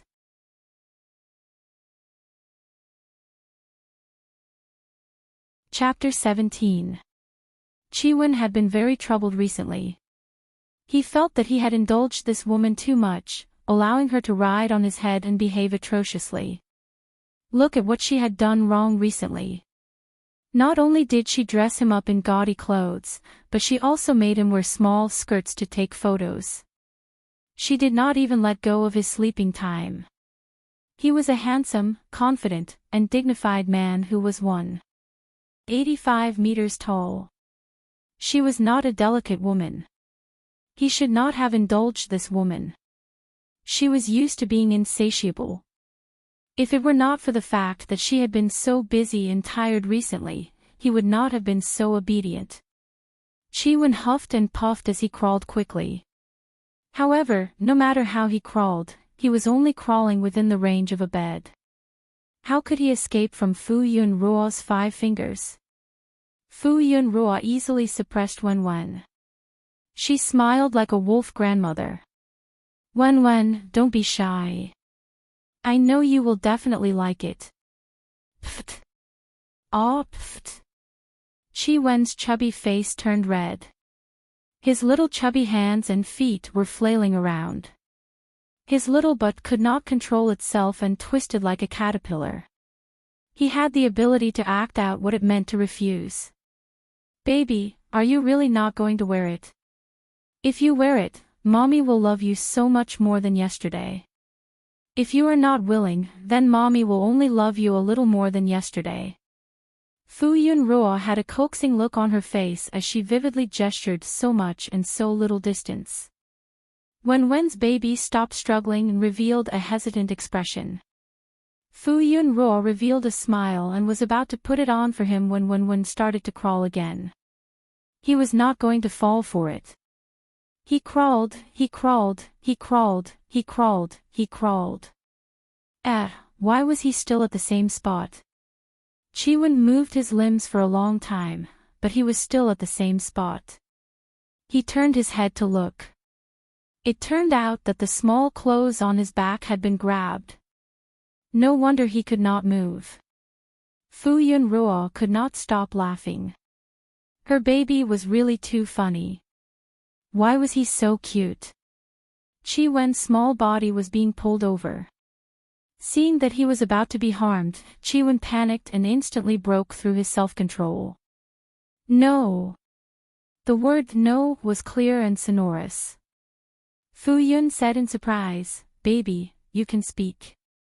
She heard it clearly. The word no was spoken clearly and clearly. That cute little voice was simply too cute. Fu Yun's tone softened a little. Her voice sounded like it had been mixed with sugar. "Call me mommy, come and learn from mama, mama mama." She shut her mouth and stopped talking. She tilted her head and squeezed into Fu Yun Ruo's embrace, arching her small body. Mom. Fu Yun was not discouraged and patiently taught him how to speak. Chiwen did not utter a word. Her entire body was buried in Fu Yun Ruo's embrace, only revealing her plump little butt. Fu Yun dug Wen out and hugged her. All right. Baby just learned how to talk. If you don't want to talk, then don't talk." Fu Yun Ruo was very distressed. When other babies just learned how to talk, their babbling was similar to their mother's voice and father's voice. She also often said the word mama, but the baby just did not know how to follow. He was still imitating adults and babbling, but he was not like other babies who were curious to explore a new world and talk non-stop every day. The baby was very quiet. He would only say vague words when he was forced into a corner. This was the first time the baby said such clear words. "Sigh, I really want to hear the baby call me mommy." The baby seemed to feel Fu Yun Ruo's depressed mood. He quietly raised his head and leaned over to kiss her chin. Then, he continued to bury his face. The soft cotton candy-like kiss landed. Fu Yun Ruo was instantly elated. She smiled and said, "Ayaya, baby's kissing magic is really amazing." Mommy's mood has become better. Then, as if by magic, she raised the pink rabbit pajamas. "If baby wears this pajamas, mommy will be even happier." Chiwen baby was speechless. "Don't tell me baby doesn't love mommy anymore." Fu Yun Ruo looked aggrieved and was about to cry. "Baby, don't you love mommy anymore? Mommy is so sad." It's happening again." Chiwen Ruo looked like he had nothing to live for. He knew it. This woman knew how to do this. Chiwen Ruo gave up struggling and did not move at all. Fu Yun Ruo changed the baby into a one-piece pajamas with a smile on her face. The chubby little body was wrapped in the warm and fluffy pink rabbit pajamas, only revealing a pair of bright and round eyes. His cheeks were puffy, and the pink color made the baby's skin look even fairer and more delicate. He was so cute that it made people's hearts melt. Baby is so cute. So cute. Fu Yun Ruo could not help but take a few photos with her phone. As soon as he faced the camera, Chiwen Ruo subconsciously put on his best pose, showing the side that he thought was handsome but was actually cute. After Chiwen Ruo finished posing, he closed himself off again. It was a habit that he had developed in his previous life. Once he faced the camera, he would subconsciously show his best side. He wore such childish clothes and actually cooperated with the camera. He added another stroke to his dark history. Fu Yun Ruo did not know her son's conflicted state of mind. She looked at the photos on her phone that could be used as a model without any editing. She thought to herself, what kind of peerless cuteness is this? The cutest and most handsome baby in the world was born by her. She was really too great. After playing for a long time, Fu Yun Ruo saw that it was already past 10 o'clock and quickly coaxed the baby to sleep. In less than 2 minutes, she coaxed the baby to sleep. Fu Yun Ruo picked out 9 photos with great difficulty and put a cute emoji pack on the appearance. She placed the emoji on the forum and wrote, "My family's peerless cuteness." Fu Yun Ruo did not deliberately hide the fact that she had a child. Her fans also knew about it.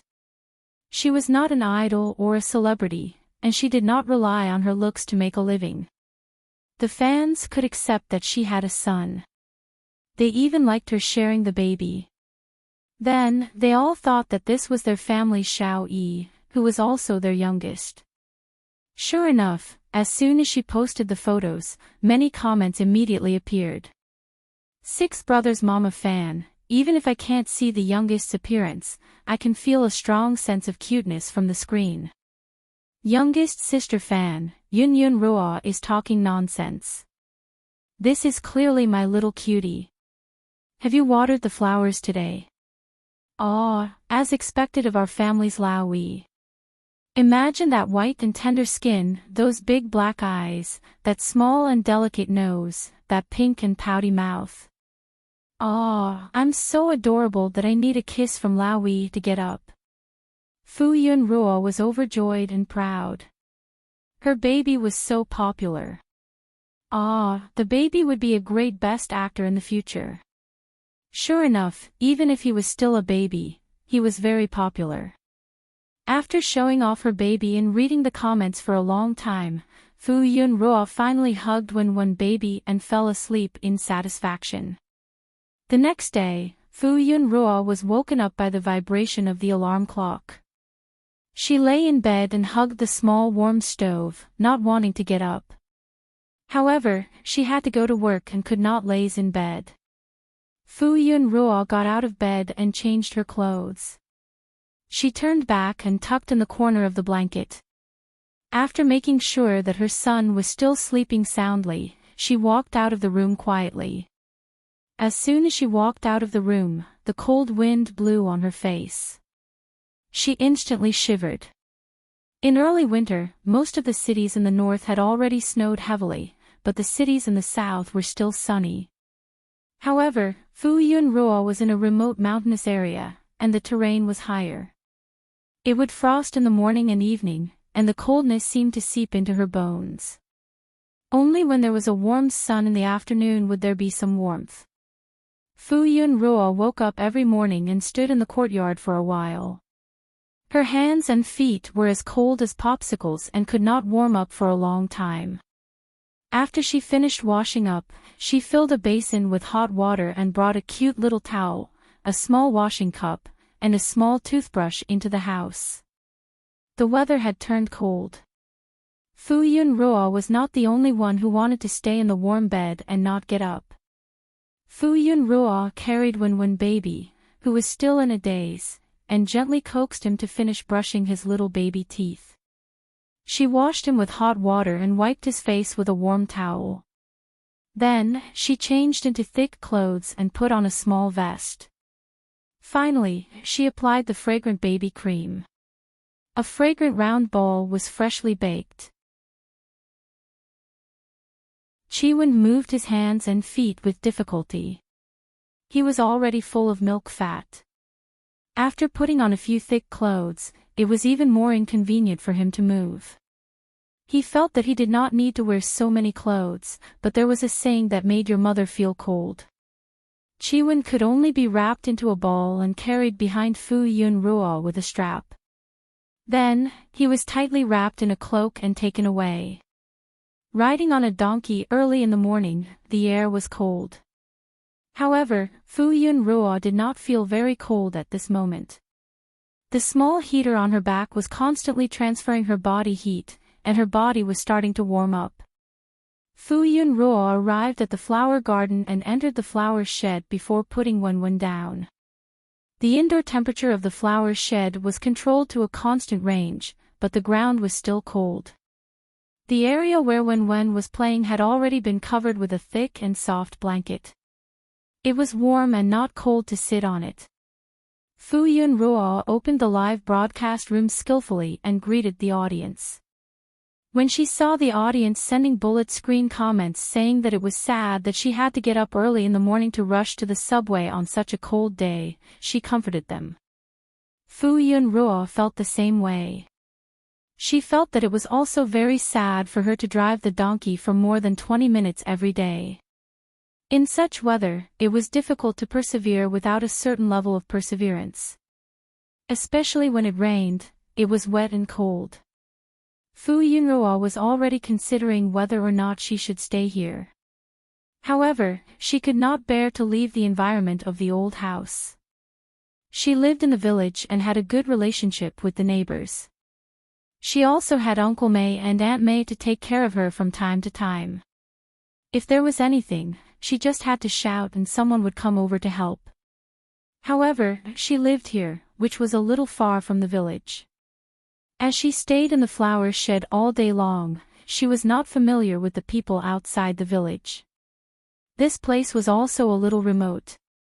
But on the other hand, it was more convenient for her to live here. She did not have to go to work every day in the wind and rain. In the future, she could also do a live broadcast at night. The baby was still so young. She was worried that he would not be able to take it in the long run. Fu Yunruo thought for a moment and decided to spend most of the winter here. When the weather was hot, she would return to the old house. The old house was still rented. When the time came, she would live on both sides. However, she had to ask for Uncle Guo's opinion first. Although she had given a room here, it was only used for lunch break. If she brought her son over to live, it would be more troublesome. Fu Yunruo thought of a lot of things in her heart, but in reality, it did not take long. The work in her hands was not delayed at all. She casually glanced at the screen and saw someone spamming flowers and bouquets of flowers. She thanked them seriously. There were not many rich people who spent a lot of money, and there were even fewer people like that digital user who spent a lot of money. Although her popularity had been rising, the number of followers was close to 900,000, and the average number of people who watched her live broadcast every day was 300,000. Only a very small number of these people would send her gifts every day or occasionally. Only one audience member would send her a sea of flowers every 5 or 6 days. However, now that her average daily income was tens of thousands, Fu Yunruo was already very satisfied. Viewers like the previous one who spent millions could only be found by chance. As expected, people could not stand being nagged. Speak of the devil. Her live broadcast room was instantly flooded with a glittering message. Your leaderboard master 99835354444 has entered the live broadcast room. Chapter 18. The script that CU had accepted was a film script. In order to achieve the best results, the crew had gone to a remote location to film. The internet signal was intermittent. In order to rush for the Chinese New Year, the filming schedule was tight. Everyone's scenes were compressed again and again. As the male lead with the most scenes, no matter how good his acting skills were, CU felt that it was too much for him. Just because he could pass in one take didn't mean that his co-stars could pass in one take. Usually, he had to bring them into the scene. The director was very picky. Even though the crew was in a rush, they had to ensure that every scene was perfect. Fortunately, the filming was finally completed. The night he returned home, CU slept hard. He was fully energized the next day. After working out in the gym, he went to the bathroom to take a shower. He wore loose pajamas that faintly revealed his Apollo's belt. With a towel draped over his head, he walked out of the bathroom while drying his wet hair. After drying his hair until it was no longer dripping, he casually threw the towel aside and lazily sank into the soft sofa. His short black hair was messy, and a few strands fell on his full forehead. His slender fingers picked up a low-key and luxurious black phone. As he unlocked the screen, he leaned back and stretched his body. It was time to take care of flowers again.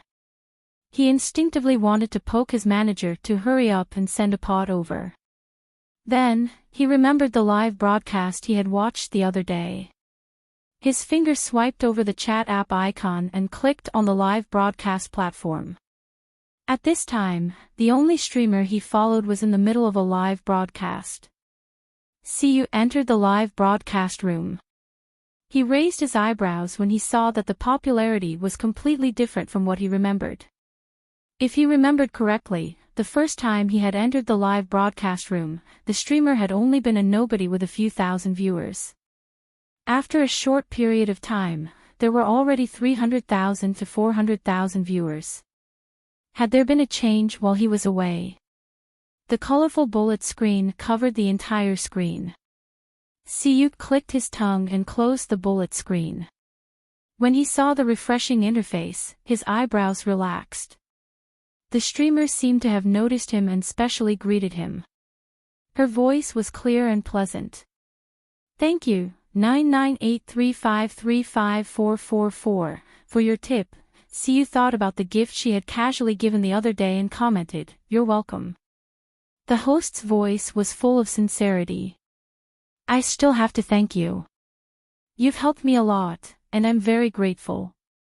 I don't know if there's any live broadcast you want to watch, or if there's any orchid you want to watch. You have the right to make one request, and I will do it." As if the bullet screen had said something, the host explained, "There won't be any in the future.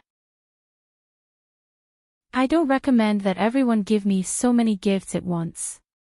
If you can afford it, I'll be very happy if you can occasionally give me a flower or a bouquet of fresh flowers." Siyu scrolled through the comments section of the live stream and saw a comment from the host. She briefly introduced the 10 types of orchids that she cared for. Thereupon he commented, "Is there no copper sparrow or gold emperor?" Siyu was the #1 fan in the live stream. She was also the #1 fan in the live stream. Every comment she made had a fluorescent circle that was very eye-catching. Fu Yun saw that the comment section had become even more lively after the digital audience appeared. Everyone was obviously very curious about this mysterious tycoon who had suddenly tipped $1,000,000 and then disappeared.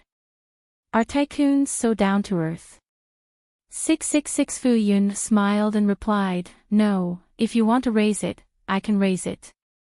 As one of the easiest types of orchids to raise, the Golden Emperor could not stand out in the voting. The orchids that Fu Yun planted were the ones that were more difficult to raise and were more valuable. Fu Yun was very surprised that the digital audience had mentioned such an ordinary type of orchid. She had thought that he wanted to see her raise the ghost orchid. The ghost orchid was one of the rarest types of orchids in the world.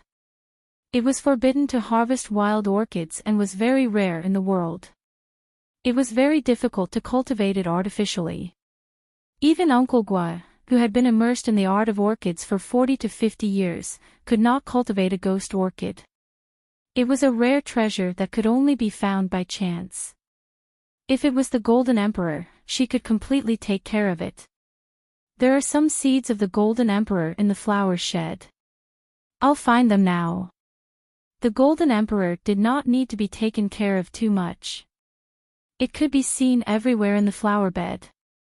She had just planted a batch of them and it was just right to transplant them into the flower pot. Fu Yun carefully dug out the seeds that were showing signs of germination and planted them in the flower pot alone. "Okay, this is our family's little 12. As soon as Fu Yun finished speaking, the comments exploded. "No, I don't accept it. No one can shake Zai Zai's position as the old young master. So what if he's rich? I only accept him as little 11. He can't be the old young master.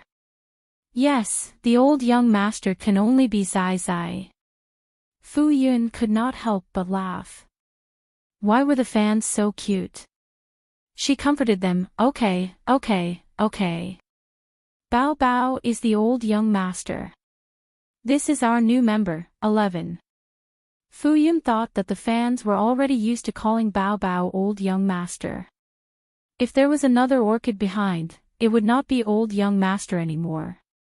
She simply agreed to the fans' request and changed the position. In the future, her Bao Bao would be little 12. Only then did the fans become obedient. Siyu was also very satisfied.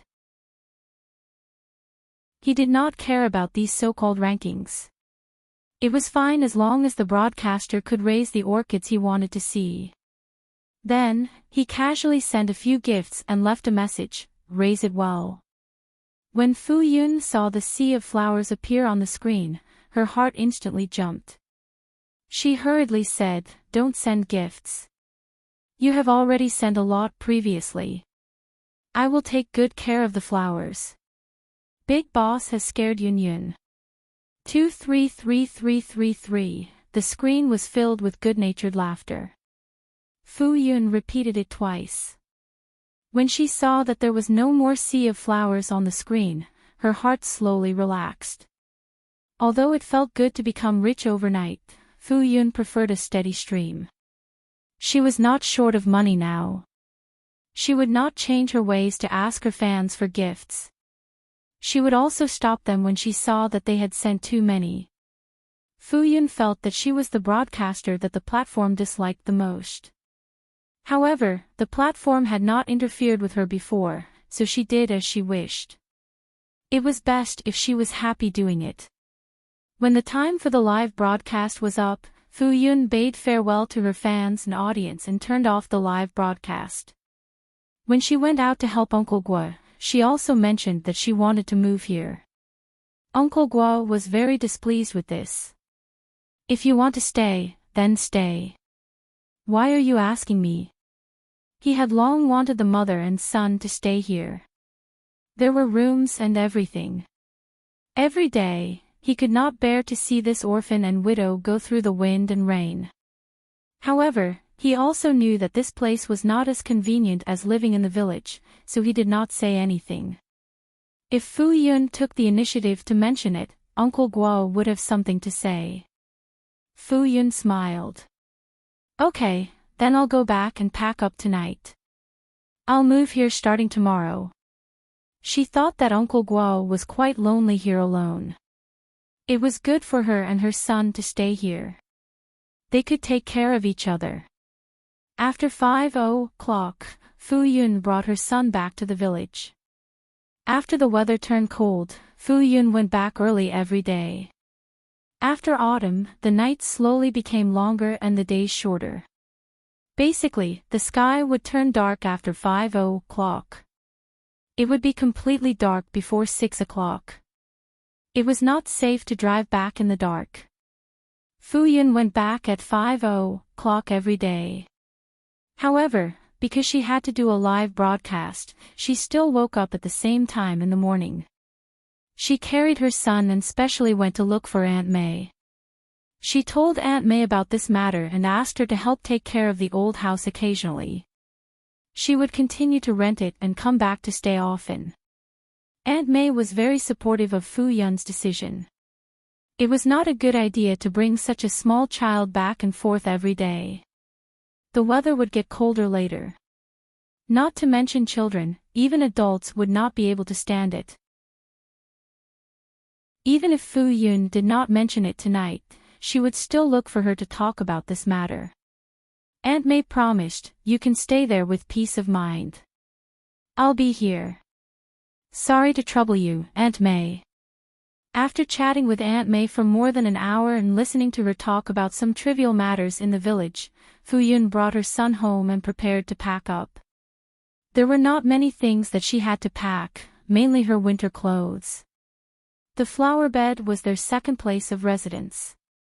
There were many things that belonged to the mother and son. At the very least, there were daily necessities such as toothbrushes and towels. Especially baby Wen.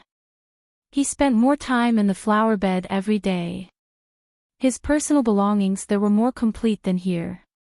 In the end, Fu Yun only packed a luggage bag. She thought that she would buy whatever she lacked in the future. The next day, Fu Yun came to the flower bed and put her luggage in the room. She went to the flower shed and started the live broadcast on time. Not long after the live broadcast, Fu Yun saw the number of viewers from yesterday again. Fu Yun thought to herself. At that time, she thought that this was just a big shot who did not enter the live broadcast room and left after casually tipping 1,000,000 yuan. Now that he had appeared for 2 consecutive days, perhaps this big shot really liked orchids. He had disappeared for so many days previously because he was delayed by other things and did not have time to watch the live broadcast. Fu Yun's thoughts flashed through her mind. She focused on taking care of her 11 brothers and sisters. Then, she chose a good angle to take photos of them one by one. Fu Yun suddenly realized that her third and fifth children had finally appeared. She looked at the faint buds on the soil and could not help but smile. Then, the forum posted a picture. Third and fifth children have finally appeared. Those fans who thought that they were the mother, father, brother, and sister fans of third and fifth children were the most excited. The comments section was very lively. Fu Yun picked a few comments to reply to, then continued to take care of the flower bed. From time to time, she would check on baby Wen. Chi-Wen quietly stayed in the circled area. He was focusing on the 9 consecutive rings.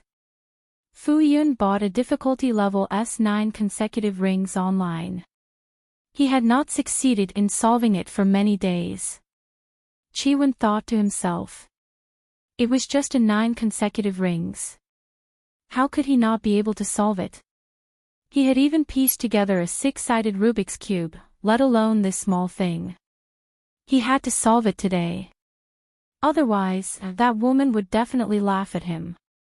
He would definitely not give that woman a chance to laugh at him. Chi-Wen struggled for a long time and finally solved the 9 consecutive rings. He stood up steadily with the help of the wooden fence and shouted in the woman's direction. "Da! Look!" He solved the 9 consecutive rings. Fu Yun, who was observing the potted orchid, turned around when she heard the sound. She saw Wen standing up with the help of the wooden fence and looking up at her with sparkling eyes. Da! When Fu Yun looked over, Wen shouted again in a loud and clear voice. He let go of the hand that was supporting him and waved his little chubby paws at her. His short and chubby body lost its balance and swayed twice. Then, he squatted on the ground. Then, he looked at Fu Yun blankly, as if he did not understand why he suddenly collapsed. Fu Yun immediately felt that he was so cute. She quickly walked over and squatted down. She said gently, "Baby, what do you want to show mommy?" When Wen heard Fu Yun's voice, he immediately raised his little hand at her again. His eyes were sparkling. Fu Yun looked at his little chubby hand. He was holding a 9 consecutive rings that had been solved. She exclaimed exaggeratedly, "Ayaya," when Wen actually solved the 9 consecutive rings. He's really amazing. Baby is really the smartest baby that mommy has ever seen. Chi-Wen subconsciously puffed up his little belly with a proud expression. He was really amazing. It was just a 9 consecutive rings. He solved it so easily. He had a reserved look on his face as he enjoyed the woman's fancy compliments. Fu Yun could not help but carry Wen up and give him a small kiss. Why was the baby so cute? Chi-Wen placed his little chubby hand on her face, meaning to reject her. He thought helplessly that this woman was really too clingy. Fu Yun and baby Wen officially lived in the garden. After a few days, they felt how convenient it was to live here. In the morning, they did not have to wake up more than an hour earlier. They did not have to rush back and forth in the cold wind. Moreover, she could do more things at night. After eating, Uncle Guo would help to take care of the children. She could make videos and even occasionally take an hour to do a live broadcast. Moreover, she did not reduce the time she spent with Wen. It was just that this place was too quiet. Other than Uncle Guo, no other neighbors came to chat with her occasionally. However, there was no other way. There were gains and losses. Today's weather was very good. There was a period of warm sunlight in the afternoon. Fu Yun saw that the temperature was so good. She took out the bed sheets and blankets to dry and took the children to bask in the sun. Fu Yun carried Wen and lay on the recliner. There was a blanket on it, and their bodies were warm from the sun. Their eyes were squinted lazily, and their similar faces had the same expression of enjoyment. Uncle Gua suddenly came out of the small bungalow. He did not look too good. Fu Yun suddenly woke up and sat up. Uncle Gua. When Uncle Gua saw the mother and son, his gaze softened. He glanced at Wen, who looked sleepy as if he would fall asleep at any time, and his voice was a little lower. I'm going to the Guo family for a while. I'll be back tonight. You don't have to make me dinner. Okay. Fu Yun did not know what happened, but she did not ask further. Uncle Gua said a few words and left quickly. Fu Yun's sleepiness was completely gone. She gently patted Wen's small body and coaxed him to sleep. When the child fell asleep, Fu Yun carried the child back to the house, put him under the blanket, and lay down. Looking at Wen's sleeping face, she leaned over and kissed him gently. The sleepiness that had just been driven away came back again. She closed her eyes and quickly fell asleep. The mother and son had a good afternoon nap. After waking up energized, they washed up and went to the flower shed. Uncle Guo was not around, so she had more things to do. Fortunately, Wen was very obedient. As long as she was within range, he would not make a fuss. Wen sat on a thick furry blanket, surrounded by a pile of toys. He was not interested in these toys. He climbed to the side and stood up again with the help of the wooden railing. His small body was still very short. When he stood up, he was not even as tall as the wooden railing. He held the wooden railing and walked a few steps shakily. After Chi-Wen could stand up, he began to slowly learn to walk. In his memory, walking was a very simple matter. Logically speaking, he should be able to walk as soon as he walked. However, in fact, if he did not hold on to something, he would soon lose his balance and fall. A child's bones had not completely grown, and his balance was not strong enough. He could not control himself at all. He did not like to sit on a baby walker to learn to walk.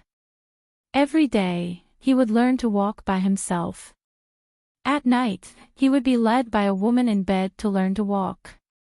He would be praised for every step he took. After walking for a while, Chi-Wen was covered in sweat. He felt very hot and wanted to take off his clothes. He secretly glanced in the woman's direction.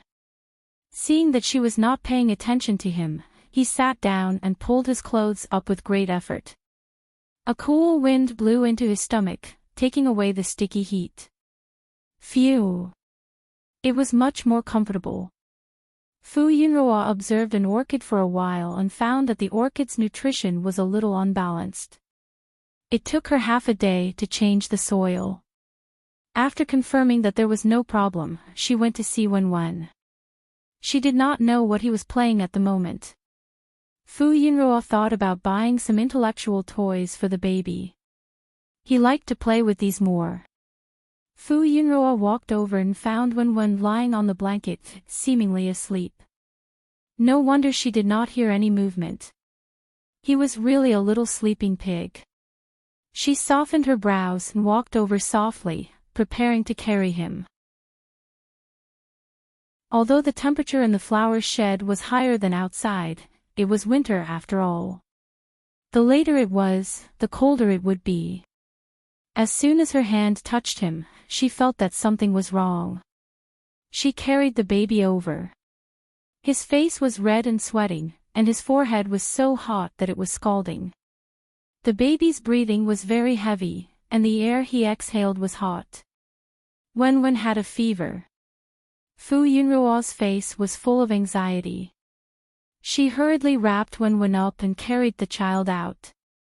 When she was about to reach the door, she remembered that she did not take her wallet, so she hurriedly ran into the room, took her wallet, and ran out in a panic. Fortunately, there was a health station not far from the flower bed. She hurriedly ran over and said anxiously, "Sister, can you help me take a look at the baby? He's sick." The doctor at the health station was a woman in her early 50s. At this time, there were still 2 or 3 patients at the health station. Everyone saw a young woman carrying a sick child in a panic, so they did not mind her cutting the queue. An auntie hurriedly said, "We can't neglect a child who is sick. Iyun, take a look at the child first." Dr. Iyun hurriedly let Fu Yunroa sit on the bench inside. She stuffed a heat probe under the child's armpit and then placed the stethoscope on his chest. Wenwen seemed to be very uncomfortable. His little mouth mumbled a few words, but he did not wake up. Fu Yunroa's heart was in pain. She tried to stay calm and asked, "Sister, how's the child? Is he okay?" Dr. Iyun estimated the time and took out the heat probe. 38.5 degrees. The child has a fever. Dr. Iyun's expression was grave. Fortunately, there was no noise in the chest. However, this illness was very aggressive. If she was not careful, it could turn into pneumonia. She still had to be careful. Then what should we do? How do we reduce the fever? Wenwen's cheeks were abnormally red. His breathing was very heavy, and it seemed that the situation was very serious. Fu Yunroa was anxious. Wenwen has never had such a serious illness since he was born. He only had signs of sneezing when the season changed. But he will be fine after drinking some baby powder. I'll put a fever patch on the child and prescribe some medicine. If the temperature can be lowered, there will be no problem.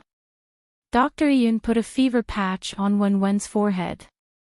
Then, she quickly prescribed some medicine for the child and gave 3 fever patches.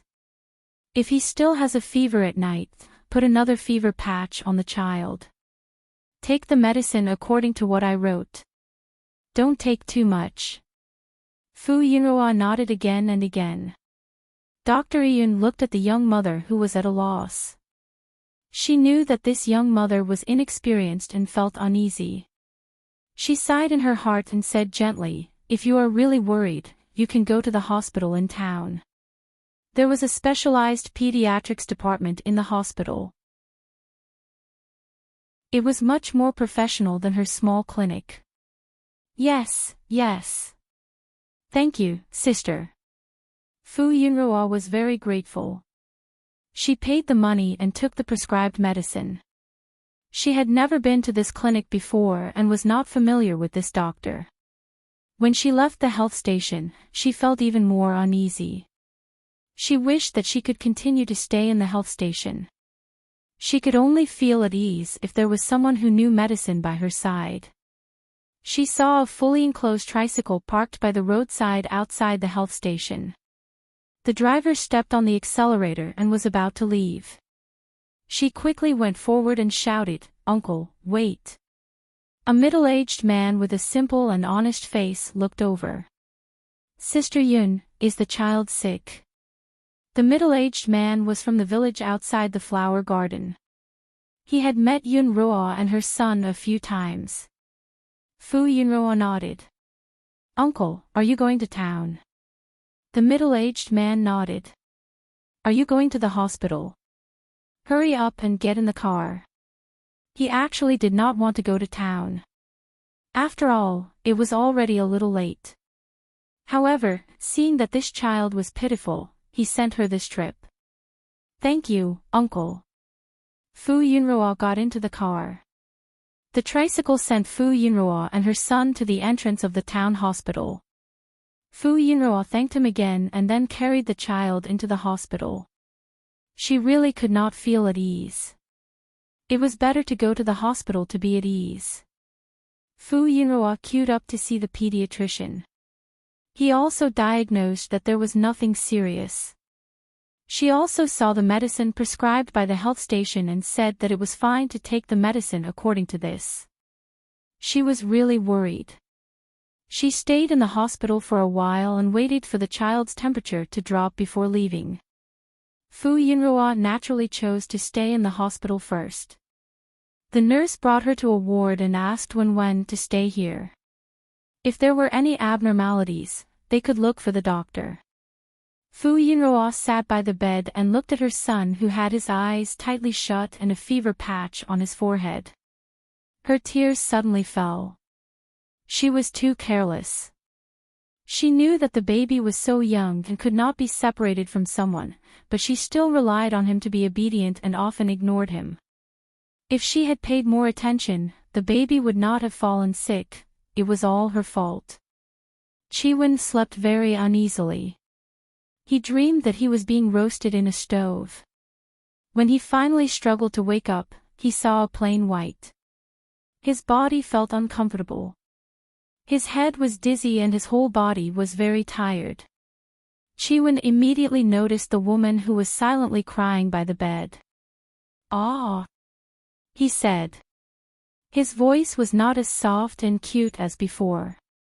It was a little hoarse. "Baby, you're awake." Fu Yinruo hurriedly carried Wenwen up. "Are you feeling uncomfortable anywhere?" "I'm sorry, baby. Mommy didn't take good care of you." Chiwen reached out and placed his hand on her cold face. His hand was wet with tears. He wiped her tears and said, "Pft. Not out. Don't cry. It's not your fault. It's his own fault." He felt hot and secretly took off his clothes. When he felt uncomfortable, he did not say anything. He thought that he would be fine after sleeping. Chiwen did not expect that his considerate comfort would make her cry even harder. He was stunned.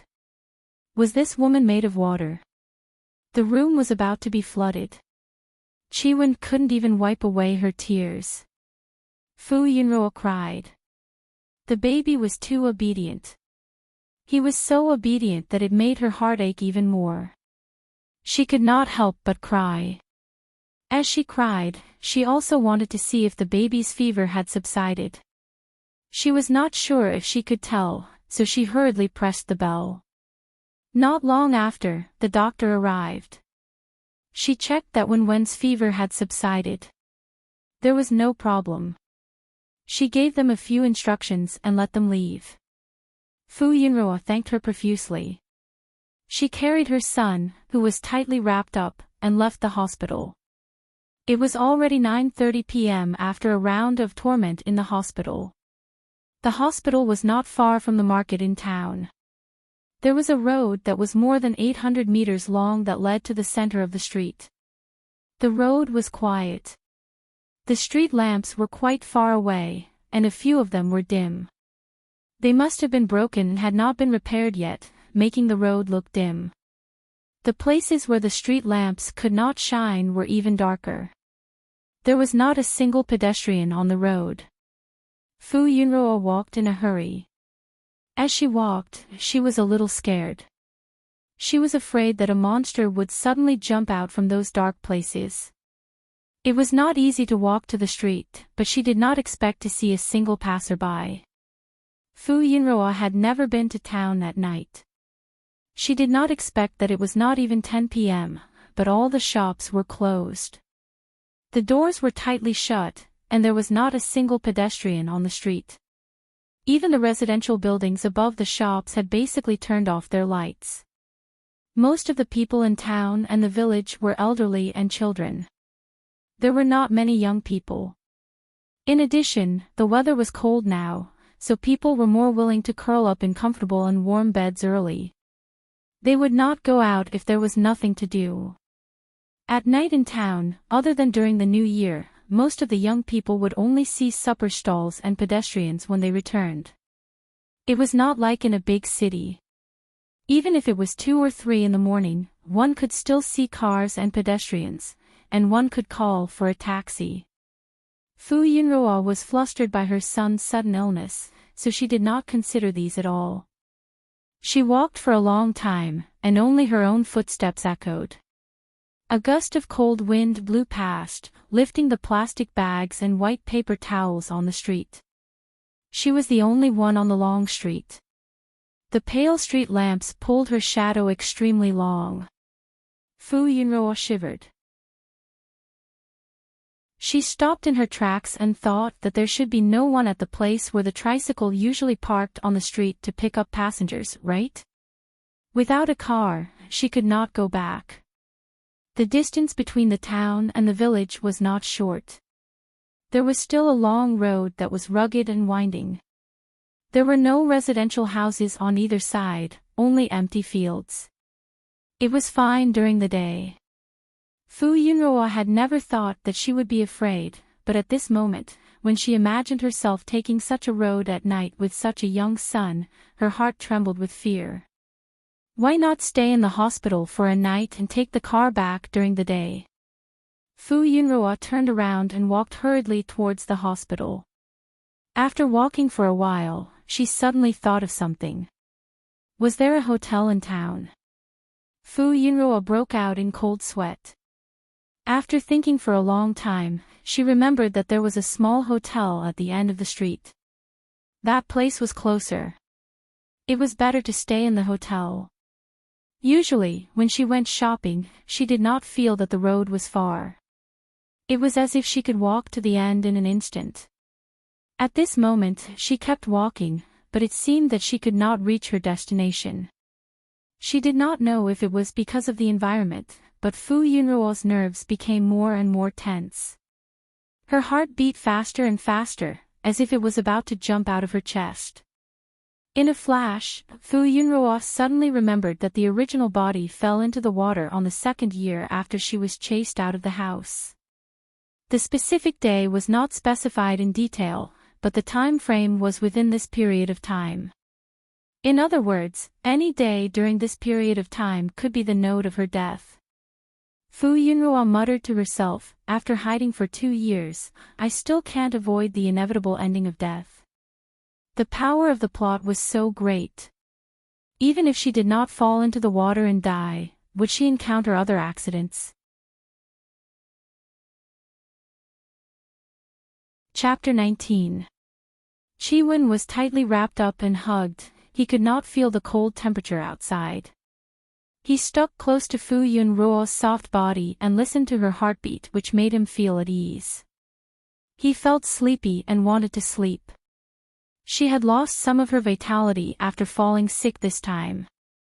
But not long after, Chi-Wen could clearly feel her body tensing up. Not long after, her heartbeat became faster and faster, as if she was afraid. Chi-Wen suddenly became alert and wanted to look outside, but he was hugged tightly. He was worried that he would hurt her if he struggled too much. So he listened to the movements outside. It was very quiet outside. Chi-Wen thought to himself, this woman couldn't be afraid of the dark, right? She was really timid, she was actually afraid with him around. But, he looked at his own small arms and legs. Alright, he did not have any masculinity now, but he would grow up soon. Suddenly, he heard the woman muttering to herself. After hiding for 2 years, I still can't avoid the inevitable outcome of death. At that time, his mind was blank. This sentence repeated in his mind several times before he understood the meaning of this sentence. Chi-Wen felt as if he was struck by lightning, his entire body was stunned. Death, his body started to turn cold and tremble. This word made him afraid, terrified. He wanted to shout and scream, but it was as if his throat was being choked. His mouth moved silently, as if he was shouting, but he could not make a sound. After an unknown amount of time, it seemed like an instant, a short and sharp cry sounded. The next moment, a loud cry pierced through the darkness. Wah, wah, wah, ah, ah, ah, ah. The sudden cry of a baby broke the eerie silence, and also pulled Fu Yunruo back from her endless fear. At the same time, the residential buildings on both sides of the street lit up. Oh my God! Whose child is crying? Who brought their child out to disturb others in the middle of the night? Sorry. Fu Yunruo did not care if they heard it or not, and apologized again and again. Hearing someone's voice, the fear in her heart slowly dissipated. Her cold and numb body also regained consciousness. Fu Yun hurriedly looked at her son in her arms. Oh, baby, don't cry. Are you feeling unwell? Fu Yun jolted and hugged him, using her forehead to press against his forehead. But her face was exposed, and her surface temperature was very low, and when she touched his forehead, his temperature was very high. If Fu Yun was not sure, was she having a fever again? As Fu Yun coaxed the child, she turned around and ran towards the hospital. However, the cries did not stop at all. Wherever she went, the cries would follow. Fu Yun was filled with anxiety and only wanted to reach the hospital as soon as possible. Yun Yun. Fu Yunroa seemed to hear someone calling her in a daze. She was in a daze for a moment before she recognized the familiar voice. She turned around and saw a tricycle stop beside her. Uncle Guo got off from it. Uncle Guo. How is Wen? Uncle Guo asked anxiously. Hearing the cries along the way, his expression became even uglier. Why is she crying like this? I don't know either. Seeing the familiar elder, Fu Yun could not help but choke. Wen is not feeling well. She wished she could take her place and bear all the pain. Uncle Guo hurriedly said, "Get in the car quickly. Let's go to the hospital to have a look." Fu Yun nodded, tears falling down. She did not bother to wipe her tears and hurriedly got into the car. The tricycle rumbled as it drove towards the hospital. Soon, they arrived at the entrance of the hospital. Fu Yun rushed into the hospital with the crying child in her arms. The doctor on duty came over to check on the situation. "Doctor, help me take a look at the child. He keeps crying. Is he having a fever again? Let me take a look." The middle-aged female doctor wanted Fu Yun to put the child down, but the child held on to Fu Yun tightly. The moment he moved, he cried even harder. She could only let Fu Yun carry him. After she checked, she said, "He's having a fever. Is he feeling unwell? He's crying so hard. Is he hungry? I'll go look for milk powder." Fu Yun had already stopped breastfeeding the child, so she could only find some supplementary food or milk powder. It was not easy for her to make milk. Wen vomited after drinking a few mouthfuls. She vomited, drank, and vomited again. Later, she went to the hospital cafeteria to cook porridge before eating a little. The group of adults was tossed and turned. It was not until the second half of the night that Wen stopped crying. It was not that she had cried enough, but that she had cried herself to sleep. Wen's sleep was still very restless. From time to time, she would sob. Fu Yun looked tired and haggard. She said gratefully to Uncle Guo and the middle-aged man beside her, "Uncle, thank you for your help. If it weren't for you, I wouldn't have been able to take care of him alone. She could only take care of Wen." Uncle Guo and this uncle were the ones who helped to run up and down the other things. Fu Yun noticed that this uncle who drove the tricycle was the one who sent her and her son to the hospital. His surname was Lin. "It's my duty." Uncle Lin was also tormented, but there was no resentment on his honest face. Uncle Guo said, "You've been tired for a long time. Sleep well for a while. If there's anything, we can talk about it tomorrow." Okay. It was already very late. They stayed in the hospital first. There were not many people hospitalized in the town hospital. Fu Yun and Wen slept in the same room and bed. Uncle Guo and Uncle Lin went to the room next door to rest. Fu Yun did not sleep well. From time to time, she would be awakened. She would reach out to check her son's temperature and breathing. After confirming that there was nothing unusual, she would close her eyes. This cycle continued until dawn. Fu Yun could not leave the baby, so she did not get up. Instead, she watched the baby sleep. Perhaps it was because he was still sick last night, but the baby, who should have woken up, was still sleeping soundly.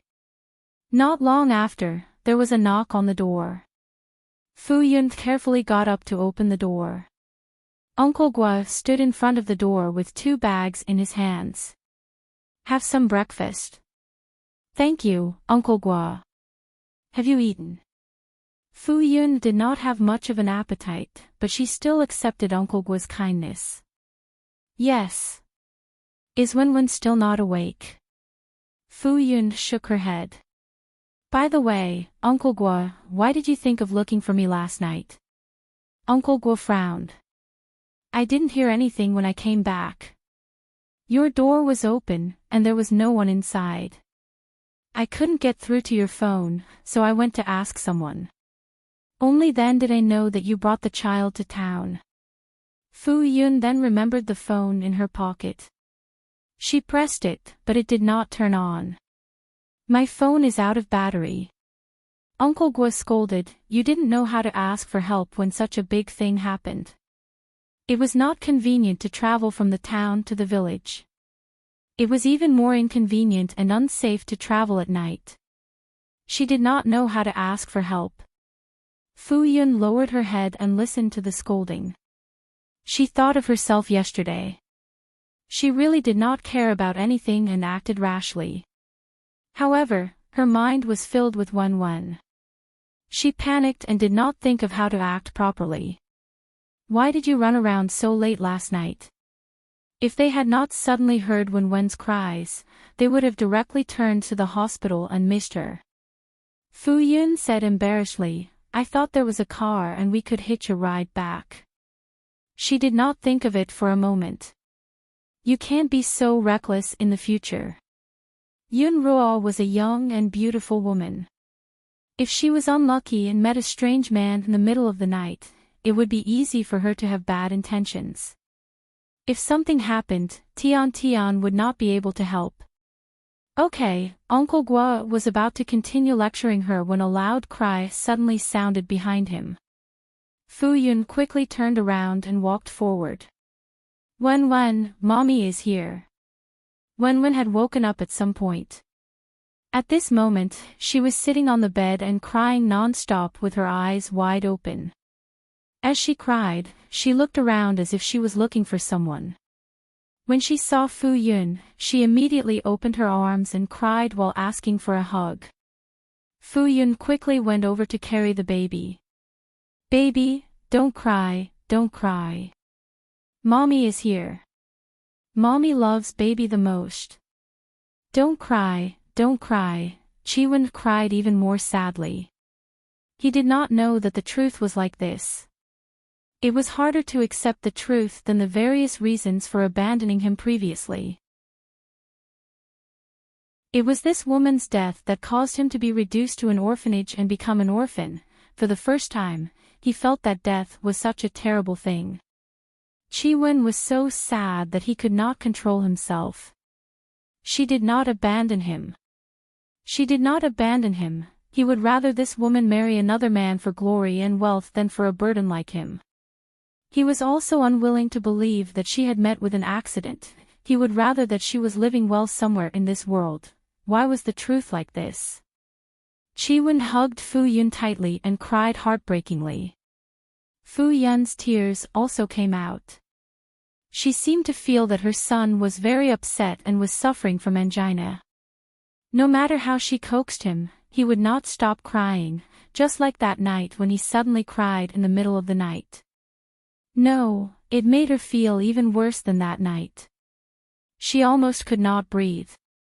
Doctor, come and take a look. The child is crying again. It turned out that Uncle Gua had gone to find the doctor. The doctor could not find the reason for the child's non-stop crying. Because of his emotional fluctuations, his body temperature, which had just subsided, rose again. Chiwen cried and fell asleep again. Fu Yun took the opportunity to feed him some porridge and water. Not long after, she fed him some salt water. Chiwen's eyes were still filled with tears. His little mouth moved unconsciously as he swallowed the food. Moo, ma, ma, ma, ma, ma, ma. The hoarse little voice suddenly made a similar sound. Fu Yun was stunned. Her tears fell just like that. She lowered her head and kissed him. She replied gently, "Mom is here." After Wenwen's fever subsided, he went for a checkup, but they could not find the reason for his non-stop crying. Aunt May, who heard the news and came to the hospital to visit, slapped her head and said, "The child must have been shocked." When Aunt May heard that Fu Yun brought the child out of the hospital in the middle of the night and walked outside alone, she immediately looked at her with disapproval. Children should try not to go out at night. It's easy to be shocked. Fu Yun's face was full of guilt. She thought of Wenwen suddenly crying last night. She thought of how she felt that day and still had lingering fears. That day, she seemed to have been possessed. She felt that she was shrouded in a strange space, as if she would encounter an accident in the next second. If Wenwen had not suddenly cried, she would still be trapped in that inexplicable fear. Fu Yun Ruo couldn't help but think. Could it be that there really was something strange? Thinking that she was an unscientific existence, the more Fu Yun thought about it, the more shocked she became. Prosperity, democracy, civilization, harmony, freedom, equality, justice, rule of law, patriotism, professionalism, honesty, and friendliness. Fu Yun silently recited the core values of socialism a few times before she felt that it was not so scary. The child's fever has subsided. Is there a problem? Yes, the doctor said that the temperature has dropped. As long as it doesn't rise, it will be fine. Then hurry back. It's not a good idea to stay here. The child's emotions are unstable. He should stay in a familiar environment to stabilize his emotions. Yes, okay. With the experienced Aunt May around, Fu Yun felt like she had a stabilizing force. She felt that what she said made sense, so she quickly did as she was told. Chapter 20. Fu Yun Ruo brought the child back to the old house. Aunt May and Uncle Guo also followed. Uncle May was also in the courtyard. Obviously, he was also very concerned about Wenwen. However, Wenwen was now asleep, so everyone did not communicate much. They lowered their voices and said a few words. Aunt May was busy and even asked Fu Yun Ruo to quickly enter the room. Put Wenwen on the bed. The little guy was not light. Her hands would be very sore and tired if she carried him all the time. Moreover, it was cold outside and it was not good to be exposed to the wind. Fu Yun Ruo responded and quickly entered the room. She bent down and carefully placed Wenwen, who had cried himself to sleep, on the bed. As soon as her hand left his body, he did not seem to feel the familiar warmth. His eyes were still tightly shut, and he let out a cry. Fu Yun Ruo quickly lay down and hugged Wenwen into her arms. She hummed a nursery rhyme and gently comforted him. Wenwen quickly calmed down. He leaned against Fu Yun Ruo and gripped her clothes tightly with his small hands. Not long after, Aunt May walked in with a bowl of fragrant meat porridge in her hands. She said in a low voice, "This is meat porridge made by the old man. Yun Ruo, have some." Fu Yun Ruo did not have much of an appetite, but when she smelled the rich fragrance of meat, her stomach started to growl. She had not eaten anything since last night and was already famished. Okay. Fu Yun Ruo moved her body slightly and sat up. She caressed Wenwen with her hand first. After making sure that she did not wake him up, she thanked Aunt May softly. "Thank you, Aunt May. Uncle May has also worked hard." Fu Yun Ruo took the porcelain bowl and stirred it with a porcelain spoon. Then, she scooped it up and put it into her mouth. The temperature of the meat porridge was just right, and it was very fragrant in her mouth. She quickly finished the entire bowl, and a warm feeling spread from her stomach to the outside. Aunt May smiled as she watched her finish eating.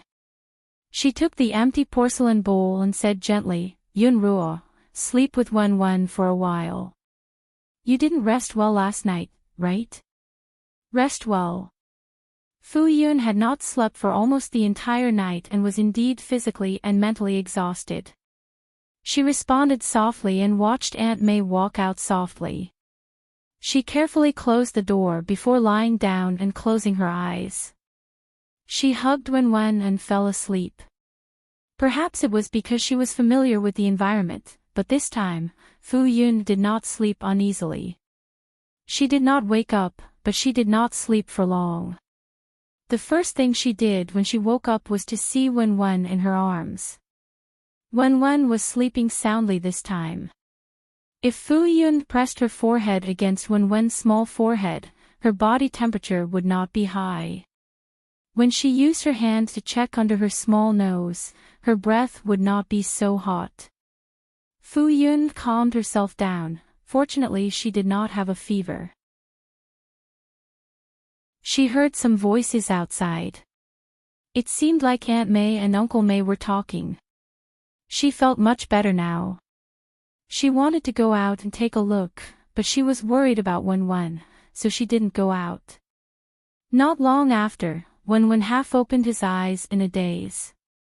His listless eyelids opened and closed. Seeing this, Fu Yun knew that he was about to wake up. She hurriedly carried him and quickly walked out. Wen's consciousness was still half asleep. He placed his hands on Fu Yun's shoulders and laid his head on her shoulders. He was drowsy. A moment later, he let out a sob. His instincts made him want to cry uncontrollably. Wen, we're home. Quick, look who's here. Fu Yun gently patted Wen's back and spoke softly.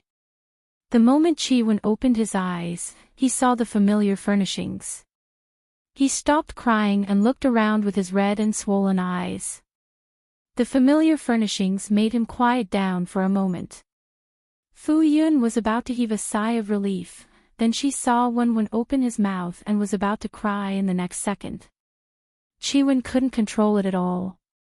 His consciousness, his body, from the inside out, were enveloped by a huge sadness. He was still a child and couldn't control his emotions like an adult. Even if his heart was full of holes, he could still act as if nothing had happened. "Io, whose sweetheart is this? His little nose and face are as red as a monkey's but from crying." Aunt May's tone was rhythmic. Uncle May also walked over. "Come, Wen, look over here. Grandpa made you a little toy." The handmade wooden horse was lifelike and lifelike. Uncle May said as he spun the wooden horse in his hand. "Look, the wooden horse is running. Run, run, run. Io, it runs so fast." Uncle Gua said, "You old man, how is this fast? You're making a joke out of yourself. Don't listen to your Grandpa Gua. Our wooden horse is running really fast. Wen, Grandma made a little puppy for you. It's so chubby and cute. It can even bark to greet Wen. It can say, 'Wen baby, how are you? My name is Wang. What's your name?'" Uncle May, Aunt May, and Uncle Gua, the three elderly people, did all kinds of things in order to coax Wen. Wen cried and hiccuped. After all, he still had the instincts of a child. Wen was immediately attracted by this exaggerated performance. He couldn't take his eyes off it and even forgot to cry. Fu Yun, who had been carrying Wen, saw this and slowly relaxed. He was finally coaxed. Then Fu Yun smiled and joined in the coaxing of the baby. "Baby, do you like it? Grandpa and Grandma made it for baby. Grandpa and Grandma are so good to baby. Baby, do you like a little wooden horse or a little puppy?" When Wen heard this voice, he turned his head and saw Fu Yun. He was instantly stunned and looked at her without blinking for a long time. Then, his eyes slowly filled with tears. Fu Yun blinked and was also stunned. Why was he crying again? Wah!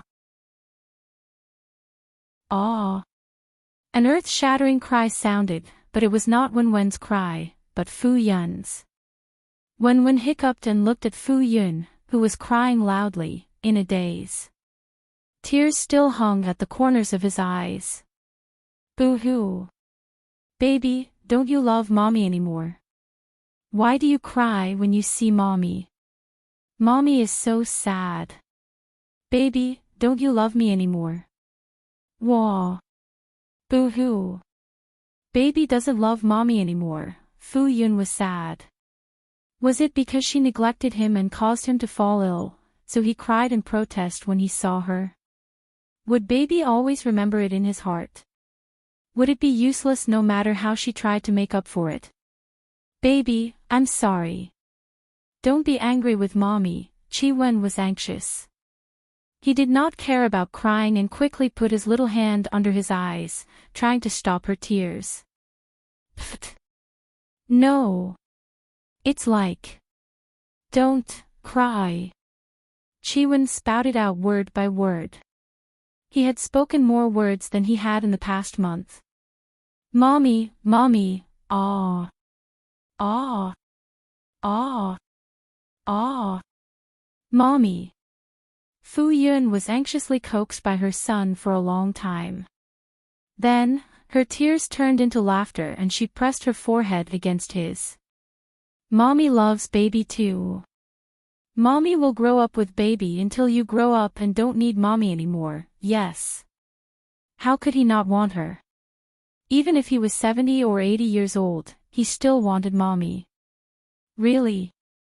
Baby will always love mommy, right? Yes. Mommy will always love baby too. I love baby the most.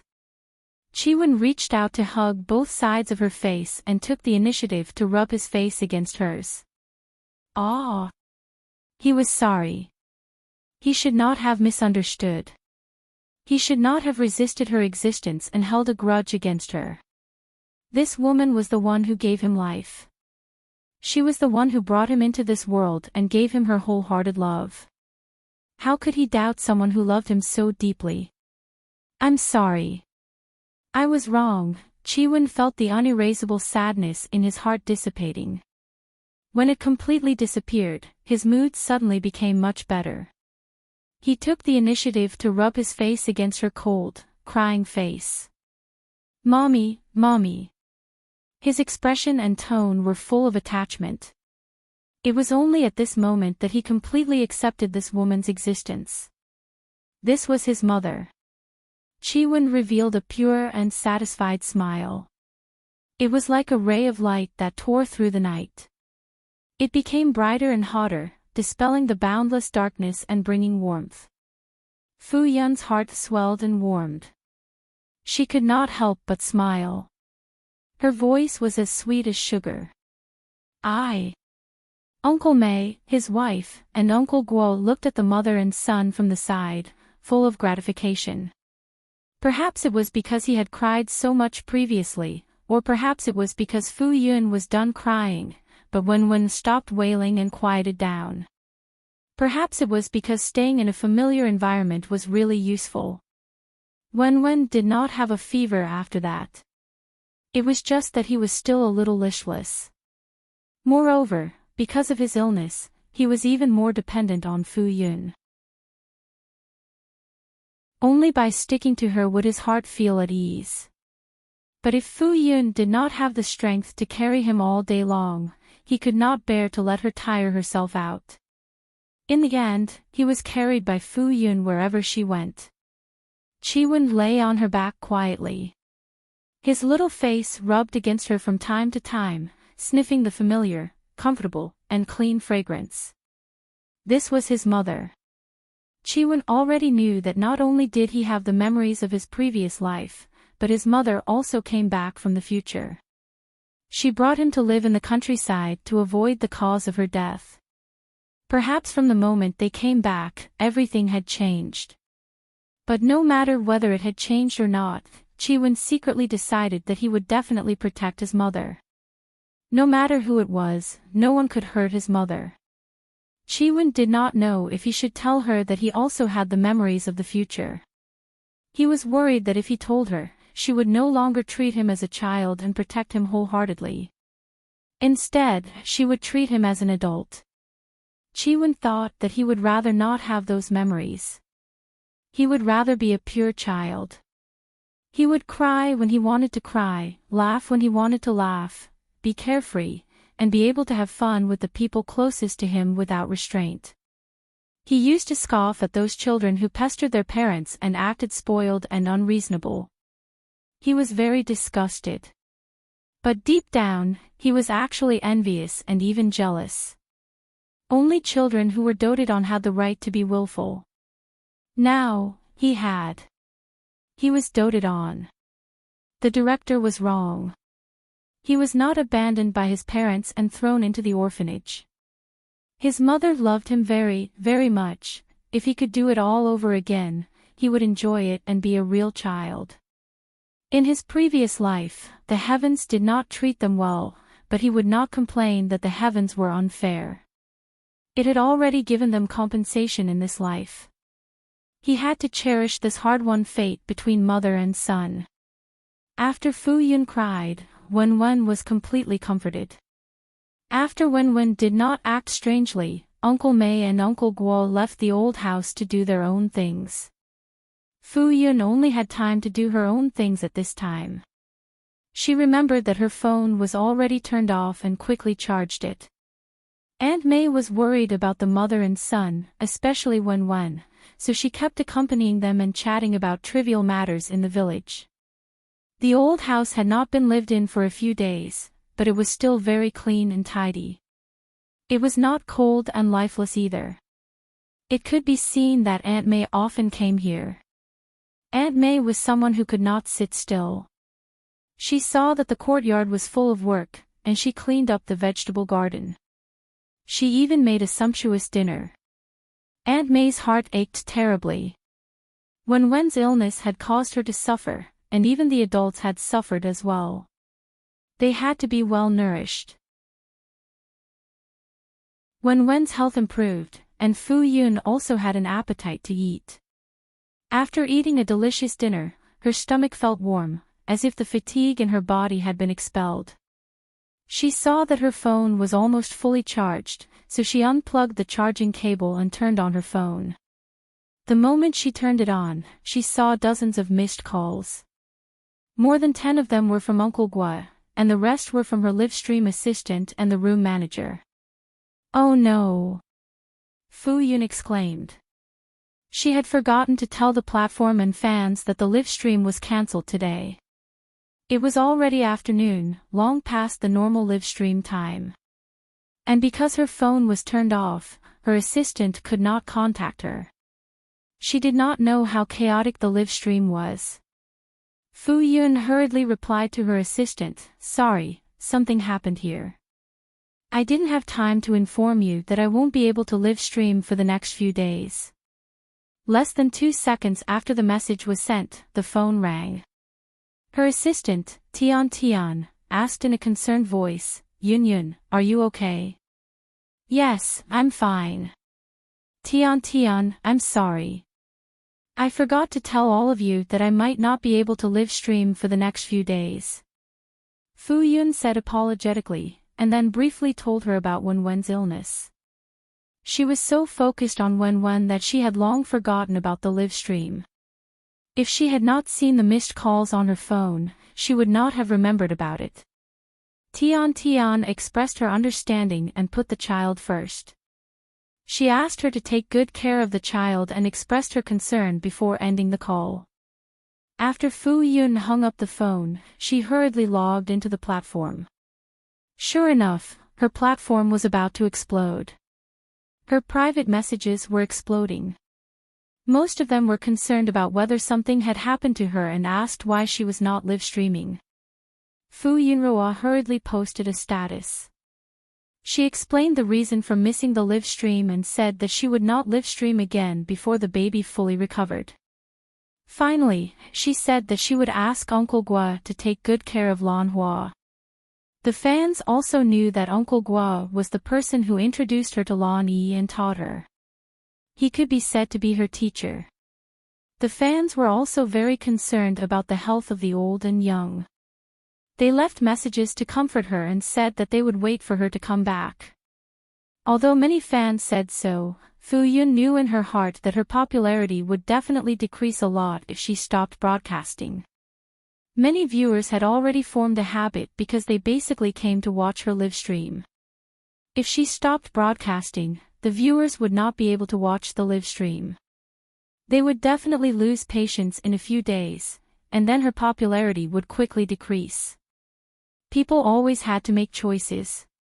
Although she could not bear to give up her popularity, in Fu Yun's heart, the baby was the most important. She wanted to focus on accompanying and taking care of the baby. The baby's illness this time scared her. It was even more frightening than when he suddenly cried in the middle of the night. Fu Yun felt that it might be because she had spent too much time on the live stream and operating the account that she had unintentionally paid less attention to the baby. That was why the baby felt insecure. She reflected on herself and was determined to change. That was her decision. However, she and the baby had only stayed in the old house for 3 days when Wenwen's baby started to make a fuss. He patted the back of Fu Yun's hand and pointed outside as he shouted, "Go! Go!" At first, Fu Yun thought that he wanted to look for Uncle Mei and Aunt Mei. Just as she carried him out of the door and turned in another direction, Wenwen said something again. No, no. The direction was wrong. They were not going that way. Where is the baby going? Fu Yun looked at Wenwen's expression and tried to walk in different directions. In the end, she still looked unhappy. Qi Wen was anxious. Go! Go! Qi Wen frowned. It was too difficult for a child to speak. He had already said the words that he wanted to say over and over again, but in the end, he still said them word by word. If he spoke faster, he would not be able to speak clearly. Fu Yun then realized that he wanted to go to the flower garden. Hence, she coaxed him. We'll just stay at home. We won't go there for the time being. Grandpa Guo will help us take care of Hua Hua, broadcast. If you don't go over, what will happen to your live broadcast? It was not easy for you to accumulate so much popularity. If you don't broadcast now, everyone will leave. I'm not going to broadcast. Mommy will stay at home with Wenwen. When Wenwen recovers, Mommy will go and earn money. No. He was almost recovered. Qi Wen was so angry that his cheeks were puffed up. This illness came and went quickly. Perhaps it was because he had let go of the pent-up frustrations in his heart and completely opened his mind. Qi Wen's illness also recovered quickly.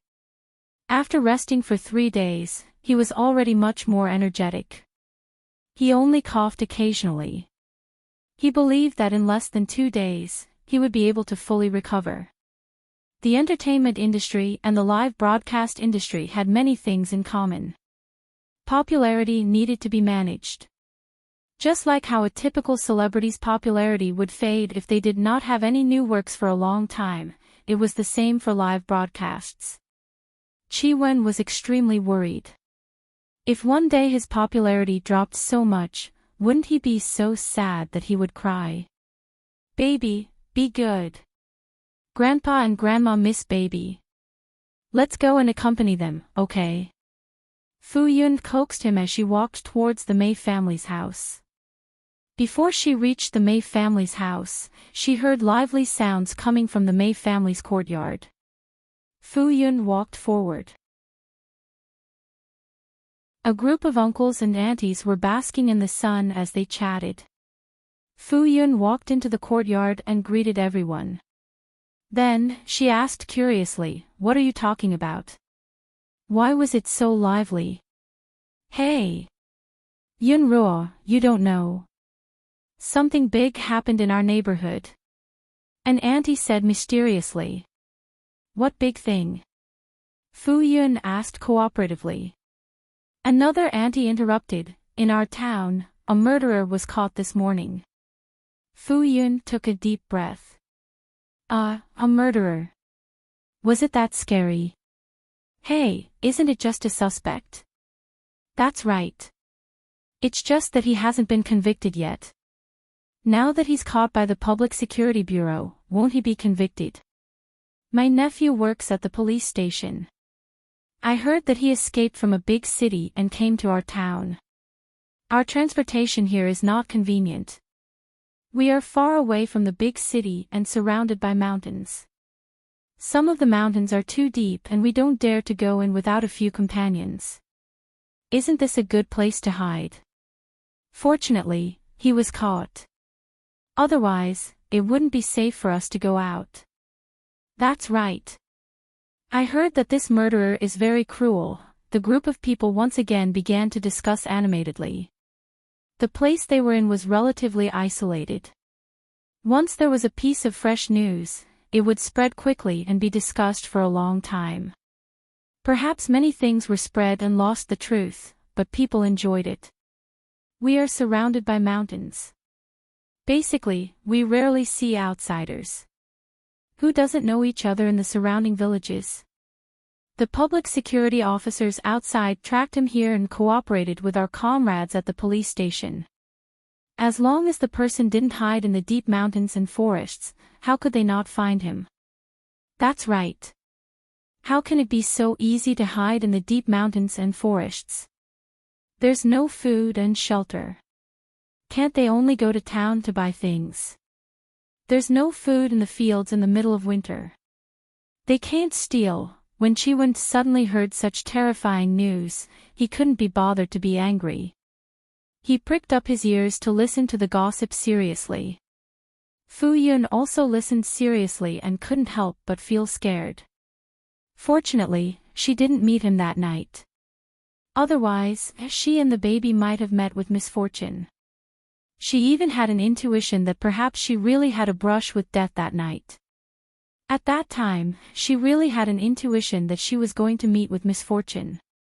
That kind of mysterious feeling still made her hair stand on end when she thought about it. In the end, it was her son's sudden cry that broke the treacherous atmosphere. Fu Yun thought that the baby was really her lucky star. He was the one who pulled her back from the brink of death. At this time, she also had an intuition that her death was already over. Her life was completely free from the influence of the plot. She didn't have to be afraid and worry about when an accident would befall her. Fu Yun couldn't help but lower her head and rub Chi-Wen's face with a warm smile. Chi-Wen, who was listening to the gossip seriously, was suddenly intimately rubbed against his face. Although he didn't know why, his body instinctively moved back. Chi-Wen thought in distress. There was no other way. This woman was too clingy. What could he do? The mother and son were so clingy that people couldn't help but smile.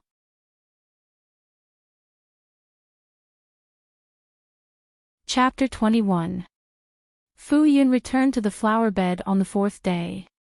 She could not resist Wenwen's insistence, so she could only bring him over. When Uncle Guo saw the mother and son, he was happy for a moment. Then, he pulled a long face and said unhappily, "Why are you here so soon? You don't need to be in a hurry to take care of this place. I can do it alone. Wenwen is so sick. He has to recuperate well." Fu Yun said helplessly, "Wenwen has been clamoring to come over. I can't do anything about it." Then she said, "I've already brought Wenwen for a follow-up. He's almost recovered, but he still has a little cough. He'll be fine after stewing some rock sugar and pear for him to moisten his throat. It was not good for a child to take too much medicine. After confirming that he did not need to take medicine, Aunt May specially bought pear and rock sugar and asked her to bring them over to stew some water for the child to stop his cough. Wen, who was tied on his back, tried his best to poke his head out. A pair of big black eyes were revealed as he shouted at Uncle Gua, "Master." Yes. Uncle Gua's stern face could no longer be maintained. He smiled like a flower. Yes. With Wen's appearance, Uncle Gua instantly stopped saying anything. He waved his hand and asked her to put Wen down. Then, he walked out of the flower shed. Fu Yun untied the child and placed him on the blanket in the flower shed. She scratched his smooth little face. "You little bootlicker." Wen looked up at her with an innocent face. "Mom." "Yes." Fu Yun replied. Uncle Gua quickly brought a bunch of new toys over and asked Fu Yun to do her own things. He would take care of Wen himself. Fu Yun was not at ease letting Wen out of her sight. It was not that she did not trust Uncle Gua, but that she would always miss him when she was not watching him. Fu Yun was still reluctant to part with him. Wen had already waved his little hand. Broadcast. Then, he picked up a small running car and played with it by the side, ignoring Fu Yun. Fu Yun roared. Was this still the same baby that stuck to her all the time? It had only been a few days, and he no longer needed her company. Fu Yun could only go to the small greenhouse. She quickly posted a status update, informing them that the live stream would begin in 15 minutes. During these 15 minutes, Fu Yun had familiarized herself with the greenhouse and the live stream equipment. Uncle Gua had been taking care of the orchids in the greenhouse for the past few days. Every orchid in the petri dish was growing well. They were green and full of vitality. 15 minutes later, she opened the live broadcast room on time. "You're finally here. Yun, you're back. Heart to heart, I can't believe it. Yun has finally started broadcasting." The moment the broadcast started, the number on the popularity screen jumped up and only slowed down when it broke through the 100,000 mark. During this time, the number 1 on the fan list, the digital nouveau riche, also entered. Fu Yun was very surprised. She had already prepared for her live stream's popularity to be cut in half, but looking at the situation, it did not seem as bad as she had imagined. A bunch of bullet screen comments swarmed in on the screen, and some of them even overlapped. Fu Yun was dazzled for a moment, and the digital nouveau riche also expressed his greetings. The words were surrounded by a circle of light, and it was very eye-catching among the crowd. After seeing most of the questions, Fu Yun said, "Long time no see. I'm Yun. I'm sorry to have made you wait for so long. Thank you for your concern. Zai is doing very well. She no longer had a fever 4 days ago, and her condition has improved in the past 2 days. Now, she just has a small cough." Fu Yun seriously explained Wen's situation in detail, and then thanked the fans for their concern. Then Fu Yun could not help but say, "Actually, I planned to wait until Zai had completely recovered before doing the live stream. However, Zai kept clamoring to come yesterday and wanted me to do the live stream. She was even unhappy if I didn't come. She knows me well. Woo, Zai is so considerate. Mama loves Zai. Zai is so obedient, but you can't ignore Zai because of this." There were too many questions on the bullet screen. Fu Yun directly chose to answer the questions that she had seen more. "Yes, Uncle Gua is helping to take care of the children now. I'll be careful. I'll definitely take good care of our children, huh? That's not right." Fu Yun realized that she had been led astray by the bunch of children on the screen. Fu Yun quickly corrected herself. "I'll definitely take good care of my children." After chatting for a while, the audience's attention began to be diverted to other things. Ah, Yun Ruo, let me see my sixth son. I haven't seen him for so many days. I really miss him to death. Yun Ruo, let me take a look at my children. It's been so many days. I wonder if they've grown up. Did they grow an extra leaf?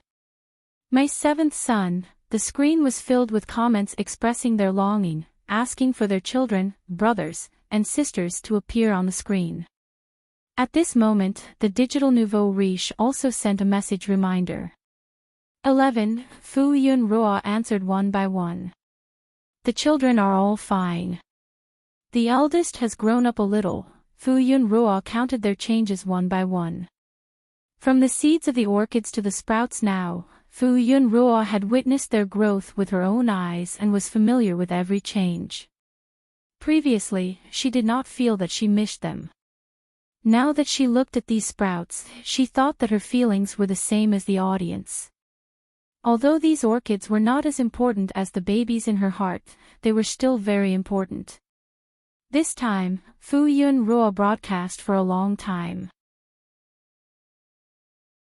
She originally only wanted to give a simple explanation and talk to the audience.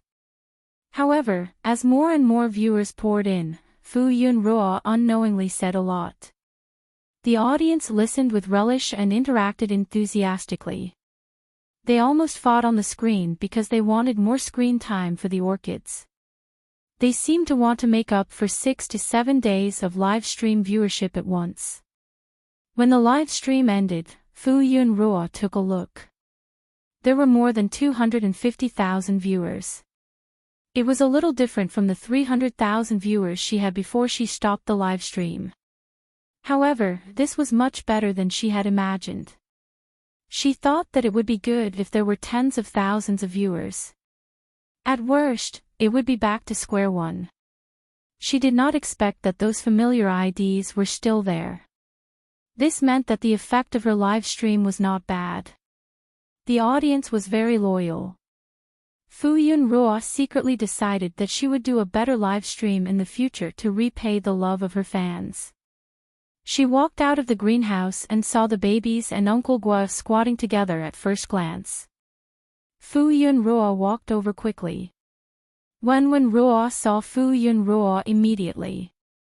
He immediately threw away a block in his hand and stood up as if he wanted to walk towards her. However, the child's leg bones had not fully developed. As soon as he stood up, before he could take a small step, he trembled and squatted down one by one. Not only that, his small body lost its balance and leaned back. Uncle Gua, who was at the side, held him in time. Otherwise, he would have fallen onto the blocks. Fu Yun Ruo hurriedly went over to carry him up. She sat on the carpet and crossed her legs. She placed the babies on her lap and rubbed his chubby little buttocks. Babies, did you hurt from the fall? It doesn't hurt, it doesn't hurt. Fu Yun Ruo saw that he seemed to be in disbelief and could not help but laugh in her heart. She comforted him with a serious expression on her face. Mommy will blow on it. It hurts so much. The carpet on the floor was thick and soft. Chiwen did not feel any pain when he fell. It was just that his self-esteem made him feel embarrassed. He did not expect that not only did he not know how to walk, he could not even stand properly. He had practiced for so long before. It was too embarrassing. Babies, don't be discouraged. Work hard to drink milk and eat more food. You will be able to walk very soon. Fu Yun Ruo encouraged him. The babies had just learned how to stand up by holding on to things. He could not stand for too long. There was still a distance before he could stand properly. When he could stand properly, he would not be far from walking. Babies are the best. Chiwen listened to Fu Yun Ruo's gentle voice and thought that since he was a baby, it was normal for him not to know how to walk. Mommy. Yes, Mommy is here. Baby Wenwen lay in his mother's arms. His two little feet dangled in the air and swayed comfortably. Uncle Guo saw that after Fu Yunruo's live broadcast, Wenwen's mother would take care of him. He got up and went to work, leaving the mother and son alone. Qi Wen's bright eyes, which had just recovered, looked at Fu Yunruo. He did not know how much his popularity had dropped after so many days of live broadcast. Was Mommy very sad to see that his popularity had dropped so much? Thinking of this, Qi Wen put his little hand on her. Broadcast? How was the live broadcast?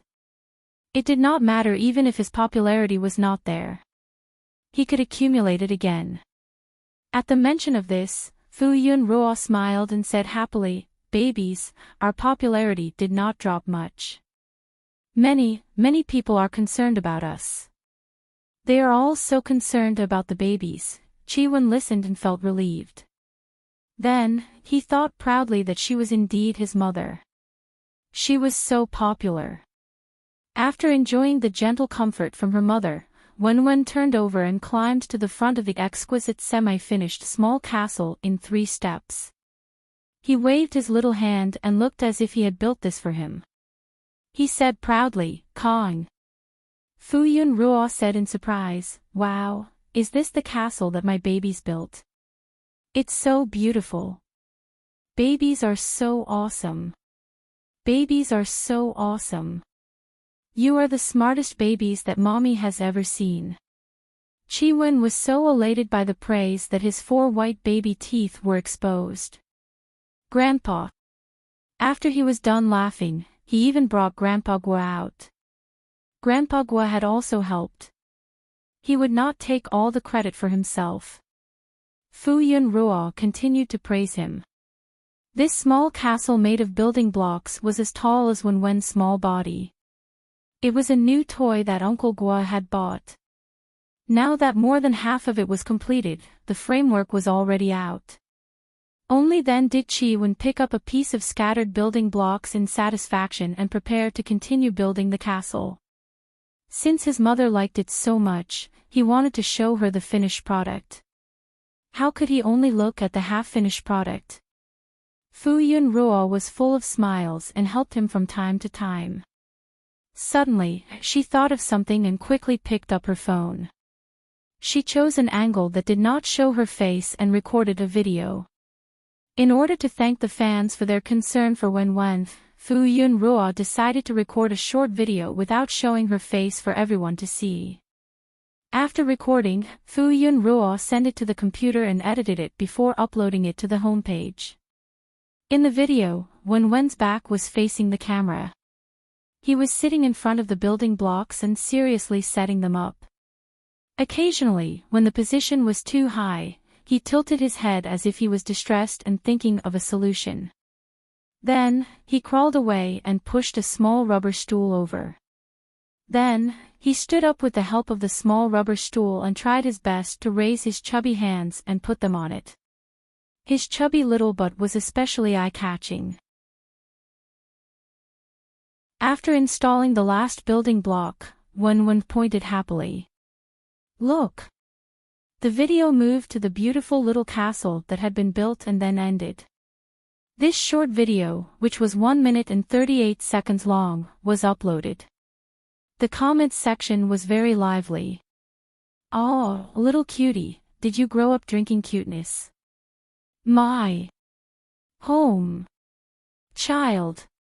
How is this is cute. My little one is really cute. Is this the castle that my child gave to his mother? My little one is really cute and handsome. He has outstanding talent and is smarter than others. Suck, suck, suck. My child. My little one." Ruarua, the people who liked the most in the comments section were those who asked Fu Yunruo to upload more videos of her little one. They all condemned her for being biased. They would throw a tantrum if she only shared the eldest one to the 11th one all day and left out the little one. Fu Yunruo was happy and proud. "My baby is the cutest in the world. No one can resist his cuteness." Fu Yunruo's days returned to their usual pace. Every day, she broadcast for 3 hours. 1 hour was spent dealing with online matters. The rest was spent raising children and flowers. Fu Yunruo often received private messages or comments. Some of them wanted to start raising flowers but did not know what species to raise. Some of them had some problems with their orchids and asked her for solutions. There were also many orchid artists who shared their experience with her. The platform promoted her again. The popularity that she had lost last time slowly recovered and continued to rise. Because of the popularity of the live broadcast, many businesses in related industries came to her door and wanted to advertise in the live broadcast. When she first became popular, many businesses came to her door. For example, some bought and sold flowers, some bought and sold soil for cultivation, and some related tools. However, they were all brands that were not guaranteed. At least, Uncle Guo did not like them. Uncle Guo's understanding of Lan Yi's industry could be said to be at the peak. He was clear about the internal situation over the past few decades. Fu Yunruo did not dare to accept those that he did not think highly of. Fu Yunruo rejected all the invitations at that time and said that she would not consider accepting advertisements. Anyway, she was not short of money now. The most important thing was to be responsible for the audience. And now, another client wanted to invite her to be their spokesperson. The client who came to her door this time was very valuable. When Fu Yunruo heard this name, she thought that wasn't this the brand that their flower nursery often used? This time, the client came to her through the platform. Fu Yunruo thought about it and went to ask Uncle Guo for his opinion.